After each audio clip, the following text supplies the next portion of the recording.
தகப்பனே, சர்வ வல்லமையுள்ள எங்கள் ஆண்டவரே, இந்த நாட்களுக்காக உமக்கு ஸ்தோத்திரம். கிருபையுள்ள கரத்தில் எங்களை தாழ்த்துகிறோம். தேவனாகிய கர்த்தர் எங்களுக்கு கொடுத்திருக்கிற நல்ல சந்தர்ப்பத்திற்காக உமக்கு நன்றி. நீ வருவதற்கு முன்பதாக நாங்கள் ஆயத்தப்படும்படி எங்களுக்கு தந்திருக்கிறதான இந்த தருணங்களுக்காய் ஸ்தோத்திரம். தேவனாகிய கர்த்தர் உடைய இரத்தத்தால் சம்பாதித்த திருச்சபையை உடைய வருகைக்கு முன்பாக நீர் உருவாக்கி கொண்டிருக்கிறீர் ஆண்டவரே. உமக்கு ஏற்ற மனவாடியாய் நீர் மாற்றி கொண்டிருக்கிறீர் ஆண்டவரே.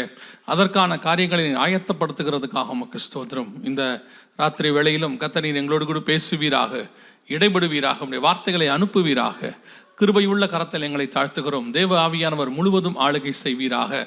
பலமான ஆவியானவர் எங்கள் மதிலை அசைவாடும்படி நாங்கள் செபிக்கிறோம். லீதியாளின் இருதயத்தை திறந்த எங்கள் தேவ ஆவியானவர் வந்திருக்கிற ஒவ்வொருத்தரோடு கூட இடைபடும்படி நாங்கள் செபிக்கிறோம். எல்லா காரியங்களையும் கர்த்தர் ஒருமுகப்படுத்துவீராக. உடைய வசனத்தை கேட்கக்கூடாதபடிக்கு உண்டாகிற எல்லா தடைகளும் இயேசுவின் நாமத்தில் நிர்மூலமாகட்டும் என்று கட்டளை கொடுக்கிறோம்.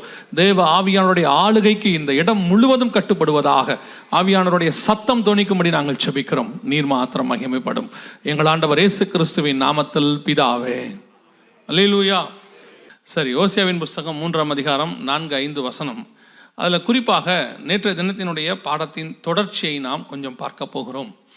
வருகைக்கு மிக முக்கியமான அடையாளமாக இஸ்ரவேல் ஜனங்களுடையதான வருகை அல்லது அவங்க திரும்பி வருதல், அதோடு கூட இஸ்ரவேல் தேசம் ஸ்தாபிக்கப்படுதல், எருசலேம் தலைநகராக மாற்றப்படுவது, அதோடு கூட தேவாலயம் கட்டப்படுவதற்கான காரியம், இது எல்லாமே சேர்த்து தான் நேற்றைய தினத்தில் நாம் பார்த்தோம். அந்த மலைக்கான காரியங்கள் எல்லாவற்றையும் பார்த்தோம். இது ஒருபுறம் இஸ்ரவேலை மட்டும், அவங்களை மட்டும் வைத்து அதோடு கூட நடக்கிற சம்பவங்களை குறித்து தான் பார்க்கிறோம். ஒரு 70-75 வருஷமாக தீர்க்க தரிசனங்கள் எருசலேமை சுற்றி என்ன நடந்துச்சு, இஸ்ரவேலை சுற்றி என்ன நடந்தது என்பதை தான் நேற்றைய தினத்தில் நாம் பார்த்தோம்.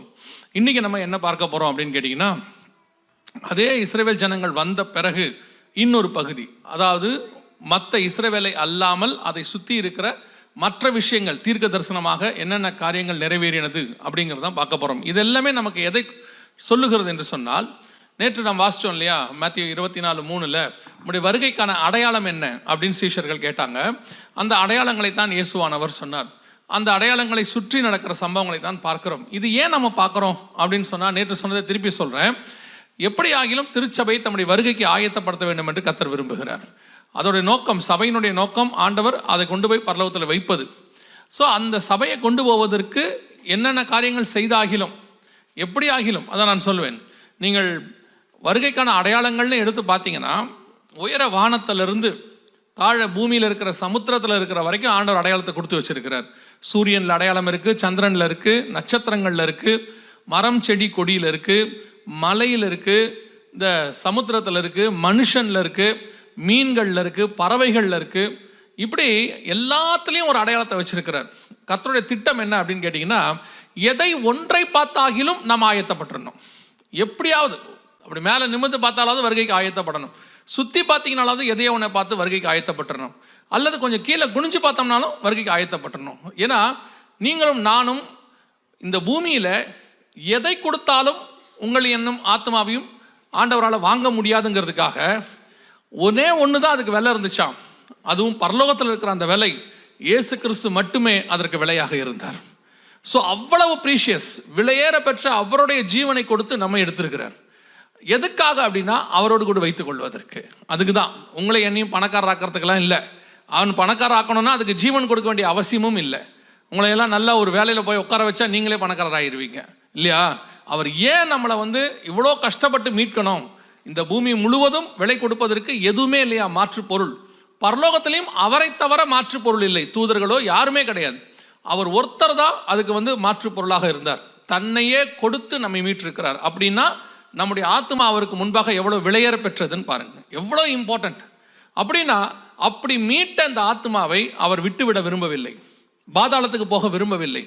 எப்படி ஆகிலும் பரலோகத்துக்கு கொண்டு வர வேண்டும் விரும்புகிறார். நான் ரொம்ப ஆச்சரியப்பட்ட ஒரு விஷயம் என்னன்னா, கடைசி நிமிஷத்தில் கூட, அவர் மரணத்தின் சிலுவை மரணத்தில் கூட கடைசி நிமிஷத்தில் ஒரு மனுஷனை ஆதாயம் பண்ணி பரதேசியை கூட்டிகிட்டு போயிட்டார். அப்படின்னா அந்த ஆத்மா மேலே அவருக்கு எவ்வளோ வாஞ்ச இருக்குது பாருங்க. ஆனால் நமக்கு அதோடைய விலை தெரியாது, நமக்கு அதோடைய விலையே தெரியாது. ஒரு அப்பா கஷ்டப்பட்டு சம்பாதிச்சு மாதம் அவர் சம்பளத்தை வாங்கி, ஒரு மாதம் சம்பளத்தை வாங்கி ஏதோ ஒரு நல்ல ப்ரீஷியஸான பொருள் பையன்கிட்ட வாங்கி கொண்டு வந்து கொடுப்பாரு. வாங்கி 3ஆவது நாள் உடச்சி விடுவான். அது அவருக்கு தான் அதோடைய பெயின் தெரியும், அவனுக்கு அந்த பெயினே தெரியாது. அவன் ஏன் அப்பா இவ்வளோ டென்ஷன் ஆகுறாரு, எல்லாரும் உடைக்கிற மாதிரி தான் நானும் உடைச்சேன்பான். ஆனால் அப்பாவுக்கு மட்டும்தான் அதோடைய வேல்யூ தெரியும், அம்மாவுக்கு மட்டும்தான் அந்த வேல்யூ தெரியும். அந்த மாதிரி நம்முடைய ஆத்மாவுடைய வேல்யூ நமக்கு தெரியறதே கிடையாது. நம்ம ரொம்ப சர்வசாதாரணமாக நினைக்கிறோம். ஆனால் இந்த ஆத்மாவுடைய வேல்யூ நல்லா தெரிஞ்ச ஒரே ஒருத்தர் ஆண்டவராக இயேசு கிறிஸ்து ஒருத்தர் மட்டும்தான். அவருக்கு தான் தெரியுது இதுக்கு என்ன கொடுக்கணும்னு சொல்லி. அவர் தம்முடைய ஜீவனை கொடுத்து நம்மை மீட்டு இருக்கிறார். அல்லேலூயா. அப்படின்னா உங்களை என்னையும் பரலோகத்தில் கொண்டு போகிறதுல பரலோகம் எவ்வளவு கான்ஷியஸாக இருக்குன்றதை பாருங்கள். அதில் ஒரு 50% கான்ஷியஸ் நமக்கு வந்துட்டா கூட நம்ம ஆயத்தப்பட தொடங்கிடுவோம். நாம் ரொம்ப கேஷுவலாக எடுத்துக்கிறோம் நம்மளை பற்றி. எப்போ நமக்கு இந்த கான்ஷியஸ் வருது தெரியுமா? ஒரு 60-70க்கு அப்புறம் ஒன்றும் முடியாதுன்னு ஆன பிறகு ஒரு சேரில் சாஞ்சி உட்காந்துக்கிட்டு அதுக்கப்புறம் தான் பைபிளையே தேடுறது. என்னன்னு கேட்டால் அதுக்கப்புறம் தான் தெரியுது, நான் வாழ்நாளெல்லாம் படித்த எந்த புஸ்தகமும் வீண், இந்த ஒரு புஸ்தகம் தான் என்னை பரலோகத்துக்கு கூட்டு போகும்னு 60க்கு மேலே தான் பைபிள் தேடுவாங்க. நான் என்ன சொல்கிறேன்னா, அந்த 60ல் தேடுற பைபிளை 20ல் தேடிட்டீங்கன்னா ஆண்டவர் உங்களை இன்னும் மகத்துவமாய் நடத்த வல்லமை உள்ளவராக இருக்கிறார். அல்லேலூயா. அப்போ இந்த வருகை, இயேசு கிறிஸ்துவினுடைய வருகை, உங்களை என்னையும் பரலோகத்துக்கு கூட்டு போகிற அந்த சம்பவம், அதுக்கான சில அடையாளங்களை ஏன் இப்படி கொடுத்து வச்சிருக்கிறாருன்னா இதான் காரணம். இப்போது இஸ்ரவேல் சம்பந்தப்பட்ட அதுக்கு வெளியே இருக்கிற காரியம், நேற்று நம்ம பார்த்தது எல்லாமே இஸ்ரவேலுக்கு உள்ளே உள்ளது. இப்போ நம்ம வெளியே உள்ளதை பார்க்க போகிறோம். அதான் ஓசியாவின் புஸ்தகம் 3ஆம் அதிகாரத்தில் 4-5 வசனத்தில் இஸ்ரவேல் ஜனங்கள் திரும்பி வருவதை குறித்து சொல்லப்படுகிறது. கடைசி நாட்களில் 5வது வசனத்தை திருப்பி வாசிங்க பார்ப்போம். இது நம்ம நேற்று பார்த்தோம், நேற்று வராதவங்களுக்காக சொல்கிறோம். இதுதான் கடைசி காலத்தினுடைய மிக முக்கியமான அடையாளம், இஸ்ரவேல் ஜனங்கள் திரும்பி வருதல். ஏறக்குறைய ஒரு 70-75 வருஷமாக திரும்பி வந்துட்டு இருக்கிறாங்க. இவங்க வருகிறார்கள் என்பதே நமக்கு ஒரு மிக முக்கியமான ஒரு அடையாளமாக இருக்கிறது. கவனிங்கள், கடைசி காலம் என்பதற்கான ரொம்ப ஒரு மேஜர் சைன், அடையாளம் என்ன அப்படின்னு சொல்லி கேட்டிங்கன்னா, இஸ்ரவேல்னு ஒரு தேசம் இருக்குது, இஸ்ரவேல்னு ஒரு இனம் இருக்குது, அவங்களுடையதான எபிரேய மொழி இருக்குது, எருசலேம் நகரம் இருக்குது. அப்படின்னாலே அது கடைசி காலம் தான் அர்த்தம். ஏன்னா ஆண்டவர் தெளிவாக சொல்கிறாரு, கடைசி நாட்களில் அவர்கள் அஞ்சிக்கையாய் திரும்பி வருவார்கள் அப்படின்னு சொல்லி. இல்லை, இது ஒரு பெரிய ஒரு மிக முக்கியமான அடையாளம். எதுக்கு சொல்கிறேன்னா, எகிப்திலேருந்து வந்த மாதிரி ஃபஸ்ட்டு எக்ஸோடஸ் உங்கள் எல்லாருக்கும் தெரியும், 2வது செருபாபேல் தலைமையில் அவங்க வந்தாங்க, இது 3வது. இப்போ அவங்க வந்துட்டு இருக்கிறது 3வது, பார்ட்டாக வராங்க. ஃபஸ்ட்டு எகிப்தில் வரும்போது மோசே தலைமையில் ஒரேடியாக வந்துட்டாங்க. ஆனால் 2வது வரும்போது 3 பார்ட்டாக வந்தாங்க. அதாவது செருபாபேல், நெகேமியா, எஸ்ரான்னு சொல்லி 3 பகுதியாக வந்தாங்க. இப்போது ஒரு 70-75 வருஷமாக பார்ட்டாக வந்துக்கிட்டே இருக்கிறாங்க, ஆல் ஓவர் த வேர்ல்டு. ஏசாயால சொல்கிறாரு, 4புறத்திலிருந்து கூட்டி சேர்ப்பேன் அப்படின்னு சொல்லி, கிழக்கிலிருந்து, மேற்கிலிருந்து, தெற்கிலிருந்து, வடக்கிலிருந்து கூட்டி சேர்ப்பேன்னு சொன்னார். சொன்னபடியே இப்போ வந்துட்டாங்க.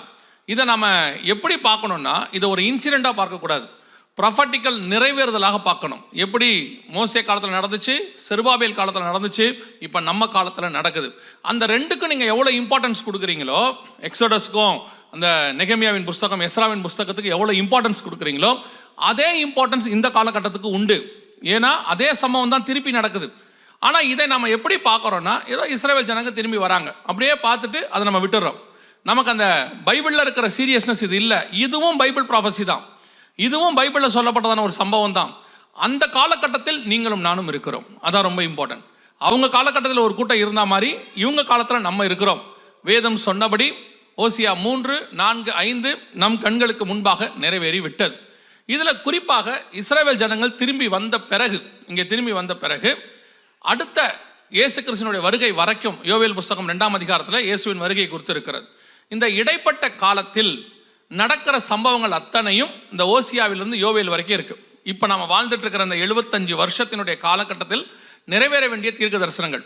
பொதுவாக இயேசுவின் 2ஆம் வருகை அல்லது சபை எடுத்துக்கொள்ளப்படுதல், ராப்சரை குறித்து நாம் பார்க்கும் பொழுது நியூ டெஸ்ட்மெண்ட்டை தான் நம்ம தியானிப்போம். எப்போவுமே புதிய ஏற்பாட்டில் அப்படி சொல்லியிருக்கு, இப்படி சொல்லியிருக்கு என்று சொல்லி பார்ப்போம். அதே காரியங்கள் பழைய ஏற்பாட்டிலும் இருக்கிறது.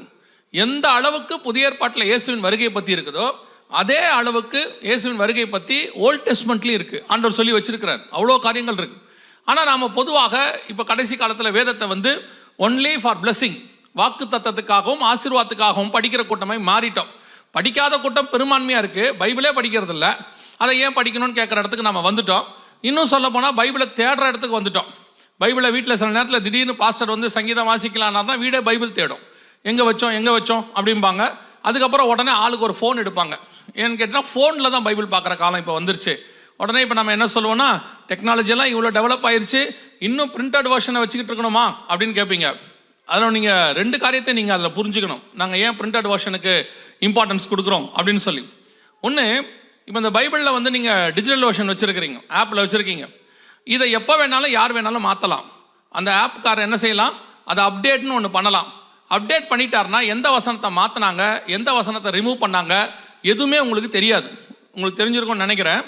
NIV போன்ற வெர்ஷன்ஸில் ஏறக்குறைய எத்தனையோ வசனங்கள் இப்போ இல்லை, எல்லாத்தையும் ரிமூவ் பண்ணிட்டாங்க. முக்கியமான வசனங்கள்லாம் ரிமூவ் பண்ணிட்டாங்க. நம்ம இந்த ஐபேட்லையும் ஃபோன்லையும் பைபிள் படிக்கிறத நம்ம வந்து எப்படி பார்க்குறோம்னா கௌரவமாக பார்க்குறோம். ஏன்னா நம்ம படிக்கிறத வந்து ஸ்பிரிச்சுவலாக பார்க்கல, இப்போ கௌரவமாக பார்க்குறோம்.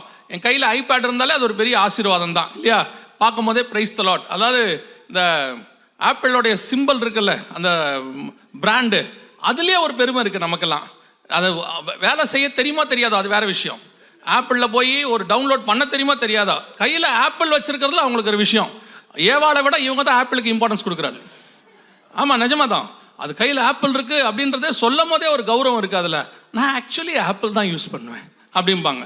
அவங்க சொல்கிற ஆக்சுவலி வேறு மாதிரி இருக்கும் இல்லை. இன்றைக்கி உள்ளது அவ்வளோதான். அது யூஸ் பண்ணுற மாதிரி அது வேறு. அந்த மாதிரி தான் மொபைலில் வந்து ஆப்பில் படிக்கிறது. நான் சொல்கிறேன், அந்த ஆப்பை நீங்கள் யூஸ் பண்ணும் போது நிறைய அப்டேட்டட் ஆகும். அது என்ன அப்டேட் பண்ணுறாங்கன்னு உங்களுக்கு தெரியாது. உலகத்திலேயே அப்டேட் பண்ண முடியாத ஒரே ஒரு புக்கு இருக்குன்னா அது பரிசுத்த வேதாகமம் மட்டும்தான். அல்லேலூயா. ஏன்னா அது எழுதும் போதே அப்டேட்டட் வெர்ஷன். நிறைய நேரத்தில் ஆப் பாருங்கள், அப்டேட் கொடுங்கன்னு கேட்பாங்க. பைபிளில் என்ன அப்டேட் பண்ண வேண்டியிருக்கு? அது டெக்னாலஜி தான் அப்டேட் ஆகும், பைபிள் அப்டேட்டே ஆகாது. ஏன்னா அவர் எழுதும் போதே 3000 வருஷத்துக்கு சேர்த்து எழுதி கொடுத்துட்டாரு. அதுவும் சொல்லி வேற கொடுத்துட்டாரு, இதோட எதையும் அப்டேட் பண்ணாதன்னு சொல்லி கொடுத்துருக்கிறார். எதையும் கூட்டவும் செய்யாத, குறைக்கவும் செய்யாத, நானே பர்ஃபெக்டாக தான் கொடுத்துருக்கிறேன்னு. இப்போ நம்ம என்ன பண்ணுவோன்னா அதை அப்டேட் பண்ணிட்டு உட்காந்துருப்போம். அதனால சொல்கிறோம், இந்த வெர்ஷன் பைபிள் வந்து பிரிண்டட் வெர்ஷன் இஸ் குட். 2வது, நீங்கள் உண்மையிலேயே நல்ல வெர்ஷன் தான் வச்சுருக்கிறேன், அது அப்டேட்லாம் ஆகாது, நாங்கள் ஆஃப்லைனில் வச்சுருக்கிறோம், நாங்கள் அதை படிச்சுக்கிட்டே இருக்கிறோம்னு நினைப்பீங்க. உண்மைதான், அதில் மாற்றுக்கிறதே இல்லை. ஆனால் நீங்கள் உட்காந்து சர்ச்சில் பைபிள் எடுத்து பார்த்துக்கிட்டே இருக்கும்போது திடீர்னு யாராவது ஒருத்தர் வாட்ஸ்அப்பில் மெசேஜ் அனுப்புவார். அதுக்கு தான் சொல்கிறோம், இந்த ஃபோனை நீங்கள் பார்க்க ஆரம்பிச்சிங்கனாலே உங்களை டைவர்ட் பண்ணுறதுக்கு பிசாசுக்கு நிறைய வழி இருக்குது. ஸோ பைபிளை கூடுமான வரைக்கும் பிரிண்டட் வெர்ஷன். அதை ஏன் தூக்கிட்டு வரல உங்களுக்கு ஒரு அவமானமாக இருக்குன்னு எனக்கு புரியவும் இல்லை. நேற்றும் சொன்னேன், இன்றைக்கும் சொன்னேன், நிறைய பேர்கிட்ட கையில் பைபிளே இல்லாமல் இருக்குது. நீங்கள் போய் கிறிஸ்தவர் அல்லாத புறஜாதியாரை போய் பாருங்கள், அது யூதர்களாக இருக்கட்டும், இஸ்லாமியர்களாக இருக்கட்டும், இந்துக்களாக இருக்கட்டும், நீங்கள் போய் பாருங்கள். யூதர்கள் அவங்க தோராவை வச்சுருக்கிறதுக்குன்னு ஒரு ரூமே வச்சுருக்கான், பெரிய ரூம் ஒன்று வச்சுருக்கான். இஸ்லாமியர்களை போய் பாருங்கள், அவங்களோட குரான் வைக்கிறதுக்கு ஒரு ஸ்டூல் வச்சுருப்பாங்க, எல்லாம் அதுக்கு தனியாக வச்சுருப்பாங்க. இந்துக்கள் வீடு கட்டும் போதே பாருங்கள், பூஜை அறைன்னு ஒன்று வச்சு கட்டுவாங்க, அவங்களுக்கு கடவுளுக்குன்னு ஒன்று இம்பார்ட்டன்ஸ். நீங்கள் என்னைக்காவது ப்ரேயர் ரூம்னு ஒன்று வச்சுருக்கீங்களா? வீட்டில் ப்ரேயர் பண்ணால் தானே வைப்போம். ப்ரேயர் ரூம்னு ஒன்று இருக்குதா நம்ம வீட்டில்? கேட்கும் போதே கிச்சன் நல்லா அழகாக இருக்கணும், அங்கே டைனிங் டேபிள் இப்படி போடணும், டிவி பெருசாக இருக்கணும். ப்ரேயர் ரூம் எங்கே? ப்ரேயர் ரூம் அது எதுக்கு? நாங்கள் எழுந்திரிச்சு உட்காந்து பெட்டிலே உட்காந்து ஜோம் பண்ணுவோமே. அப்படியா? ஆமாம், அப்படியே தூங்குவோமே. நம்ம அந்த மாதிரி ஆட்கள் தானே. ஆனால் இதில் வந்து நம்ம சொல்கிறது, நாங்கள்லாம் உடனே பரலோகத்துக்கு போயிடுவோம், நித்திய ஜீவனை சுதந்திரிச்சிடுவோம், இயேசு வந்தால் உடனே போயிடுவோம். ஆண்டவர் சொல்கிறாரு, பரிசேயர் நீதியை பார்க்கலாம் நம்முடைய நீதி மேலானதாக இருக்கணும். புறஜாதியார் தங்கள் தேவனுக்கு கொடுக்குற இம்பார்ட்டன்ஸை விட ஜீவனுள்ள தேவனுக்கு நீங்கள் கொடுக்குற இம்பார்ட்டன்ஸ் ரொம்ப இருக்கணும். கவனிங்கள். ஸோ நாம் இப்போ இந்த இஸ்ரவேலுக்கு வெளியே நடக்கக்கூடியதான அடையாளங்களை குறித்து ஓசியாவின் புஸ்தகத்திலிருந்து யோவேல் புஸ்தகம் வரைக்கும் பார்க்க போகிறோம். ஒருவேளை நீங்கள் உங்கள் கையில் வேதாகமம் வைத்திருப்பவர்கள் எல்லாம் ஓசியா புஸ்தகத்திலேருந்து யோவேல் வரைக்கும் எடுத்து வச்சுக்கொள்ளுங்க. அதில் உள்ள ஒவ்வொரு வசனத்தையும் நாம் என்ன செய்ய போகிறோம், பார்க்க போகிறோம். அதிலிருந்து சில வசனங்களை மட்டும் நம் காலத்தில் நடக்கக்கூடியதான இந்த 77 வருஷத்தில் குறிப்பாக வருகைக்கு முன்பாக நடைபெற வேண்டிய அடையாளங்கள் எத்தனை துல்லியமாய் நாம் நிறைவேறி இருக்கிறது என்பதை தான் பார்க்க போகிறோம். இதனுடைய நோக்கம் என்ன அப்படின்னா, இவ்வளோ விஷயங்களும் துல்லியமாக நடக்குமானால் இயேசுவின் வருகையும் துல்லியமாய் நடக்க போகிறது. அல்லேலூயா. நமக்கு அதான் லாஸ்ட் சான்ஸ், அவ்வளோதான். அதுக்கு பிறகு நமக்கு வேற ஒரு வாய்ப்பே கிடையாது. அதை தான் நாம் இன்னைக்கு பார்க்க போகிறோம். ஓசியாவின் புஸ்தகம் 3ஆம் அதிகாரம் 4-5 வசனத்தில் இஸ்ரவேல் ஜனங்கள் திரும்பி வருவதை குறித்து பார்க்கிறோம். அதோடு கூட இப்போ நம்ம காலத்தில் 2020 ஒரு சம்பவம் நடந்துச்சு. அந்த சம்பவத்துக்கு கூடியதான ஒரு வசனம் அதில் இருக்குது. வாசிங்க. ஓசியாவின் புஸ்தகம் 9ஆம் அதிகாரம் 4வது வசனத்தை வாசிங்க. ஓசாயா சாப்டர் 9 verses 5 வாசிங்க பார்ப்போம். இது எதை பற்றினதான தீர்க்க தரிசனம் நல்லா கவனிங்க. அந்த வசனம் என்ன சொல்லுதுன்னு உங்களுக்கு சொல்கிறேன். அப்பமும் ரசமும் ஆலயத்துக்குள் வராது அப்படின்னு இருக்கு. அந்த வசனம் என்ன சொல்லுது? அப்பமும் ரசமும் ஆலயத்துக்குள் வராது. ஏன் அப்படின்னு கேட்டிங்கன்னா, அப்பம் ரசம்னா கம்யூனியன் ஆலயத்துக்குள்ளே வராது அப்படின்னு இருக்கு. உங்களுக்கு தெரிஞ்சு இஸ்ரவேல் ஜனங்கள் வந்த பிறகு 1948க்கு பிறகு அப்பமும் ரசமும் ஆலயத்துக்குள் வராத உலகம் முழுவதும் எந்த சர்ச்சுக்குள்ளையும் கம்யூனியன் நடக்காத காலகட்டம்னு உங்களுக்கு எதாவது தெரியுமா? எந்த காலத்தில் நடந்துச்சு? கோவிட் காலத்தில் நடந்துச்சு. இது எல்லாமே அப்பம் ரசம் ரெண்டும் ஆலயத்துக்குள் வராது. அவருடைய அப்பம் அவர்களுக்கே ஆகும், திராட்சை ரசத்தின் பானபலியை அவர்கள் வார்ப்பதும் இல்லை அப்படின்னு இருக்கு.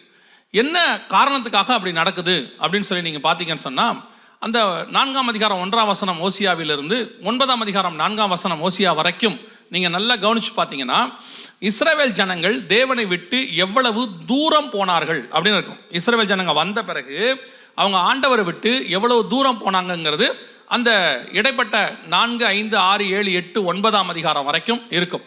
இஸ்ரவேல் ஜனங்களை பற்றி உங்களுக்கு தெரியும்னு நினைக்கிறேன். பழைய ஏற்பாட்டில் நீங்கள் வாசிக்க முடியும். அவர்களுக்கு ஒரு சுபாவம் உண்டு. என்ன சுபாவம் இருக்குது அப்படின்னு கேட்டிங்கன்னா, கொஞ்ச நாள் ஆண்டவர் கூட இருப்பாங்க, அப்புறம் ஆண்டவர் அவர்களை ஆசீர்வதிப்பார். ஆசீர்வாதம் வந்த உடனே ஆண்டவர் விட்டு தூரம் போவாங்க. தூரம் போனோடனே என்ன பண்ணுவார்? ஆண்டவர் அவங்கள யாராவது வச்சு எச்சரிப்பு கொடுப்பார். எச்சரிப்பு கொடுத்தா அவங்க கேட்க மாட்டாங்க. உடனே ஆண்டவர் என்ன பண்ணுவார்? அவங்கள பிடிச்சி யார் கையிலையாவது கொடுப்பார். அவங்கள போட்டு செம்ம அடி அடிப்பாங்க. ஒரு 10 வருஷம் 20 வருஷம் அடிப்பாங்க. அப்புறம் இவங்க என்ன பண்ணுவாங்க? ஆண்டவரை நோக்கி கூப்பிடுவாங்க. கூப்பிட்ட உடனே கர்த்தர் ஒரு ரட்சகனை எழுப்புவார். எப்தா, கிதியோன், அப்புறம் வந்துட்டு சிம்சோன், இப்படி ஆட்களை எழுப்புவார். விடுதலை ஆயிடுவாங்க. திருப்பி கொஞ்ச நாள் ஒழுங்காக இருப்பாங்க. திருப்பி ஆண்டவர் விட்டு தூரம் போவாங்க. திருப்பி எச்சரிப்பார். திருப்பி கேட்க மாட்டாங்க. திருப்பி யாரைக்கிட்ட பிடிச்சி கொடுப்பாரு. இந்த டைம்லைனை நீங்கள் பார்க்கணுன்னா ஜட்ஜஸ் புக்கு போய் படிக்கணும். நியாயாதிபதிகள் புஸ்தகத்தை போய் படித்து பாருங்க. எவ்வளோ காலம் யாரு கூட இருந்தாங்க, எப்படி தூரம் போனாங்க, எத்தனை வருஷம் பிடிச்சி கொடுத்தாரு, யாரை கொண்டு ரிலீஃப் பண்ணாரு, திருப்பி அவங்க என்ன தூரம் போனாங்கன்னு வரிசையாக இருக்கும். அப்படியே மொத்தமாக வரிசையாக இருக்கும். எங்கேருந்து எங்கே வரைக்கும் இருக்குன்னா, கிட்டத்தட்ட ஆரோனுக்கு அப்புறம் உள்ள காலகட்டத்திலிருந்து தாவீது வர வரைக்கும், இன்னும் சொல்ல போனால் சாமுவேல் வர வரைக்கும் அங்கே இருக்கும். அத்தனையும் அப்படி இருக்கும், டைம்லைனோட இருக்கும். இஸ்ரவேல் ஜனங்களுடைய சுபாவம் அது. சரி, இஸ்ரவேல் ஜனங்களுக்கு தான் அந்த சுபாவம் இருக்குதான்னு கேட்டிங்கன்னா, நம்ம சுபாவமும் அதே தான். நம்ம எல்லாமே அதே மாதிரி ஆட்கள் தான். அவனாவது ஒரு 10 வருஷம் ஒழுங்காக இருப்பான், அதுக்கப்புறம் தான் பின்னாடி போவான். நம்மெல்லாம் ஒவ்வொரு ஃபஸ்ட்டு சண்டேக்கும் போவோம். இந்த சண்டே கம்யூனியன் எடுக்கும்போது நம்மளை மாதிரி நல்லவன் உலகத்திலே ஒன்றும் இல்லை. ஆமாம் தானே? கமிட் பண்ணி அப்படியே ஒப்பு கொடுத்து பரிசுத்தமாகி, இதில் வேறு நம்ம இன்னொன்று சொல்லி வச்சுருக்கிறோம், 4 பக்கமும் சுற்றி உங்களுக்கு சமாதானம், உங்களுக்கு சமாதானம், உங்களுக்கு சமாதானம் சொல்லும் போதே, சமாதானம் சொல்லும் போது எவ்வளோ அழகாக சொல்லுவான் பார்த்துருக்கீங்களா? சமாதானம் அப்படிமா. சண்டை போட்டுட்டு தான் வந்திருப்பாங்க, ஆனால் வேறு வழி இல்லை. இப்போ கம்யூனியன் எடுக்கிறதுக்காக நம்ம என்ன பண்ணுறோம்? அந்த சண்டே மாறினா நம்மளை மாதிரி நல்லவங்க மாறுறவங்க யாருமே இல்லை. முடித்த பிறகு நம்மளை மாதிரி மோசமான நாட்கள் யாருமே இல்லை. அடுத்த சண்டே வரைக்கும் நம்மளை பொறுத்த வரைக்கும் கம்யூனியன் எடுக்கிற அன்றைக்கி ஒழுங்காக இருந்தால் போதும். மற்றபடி எப்படி இருந்தாலும் பரவாயில்ல. ஒரு 28 நாள் 29 நாள் உங்களாலேயும் என்னாலையும் கர்த்தர் விரும்புகிறபடி இருக்க முடியல இன்னைக்கு. இதுதான் இன்னைக்கு சிச்சுவேஷன். அதனால் ஆண்டவர் என்ன பார்த்தாராம்? ஒரு 2000 வருஷமாக பார்க்குறாரு.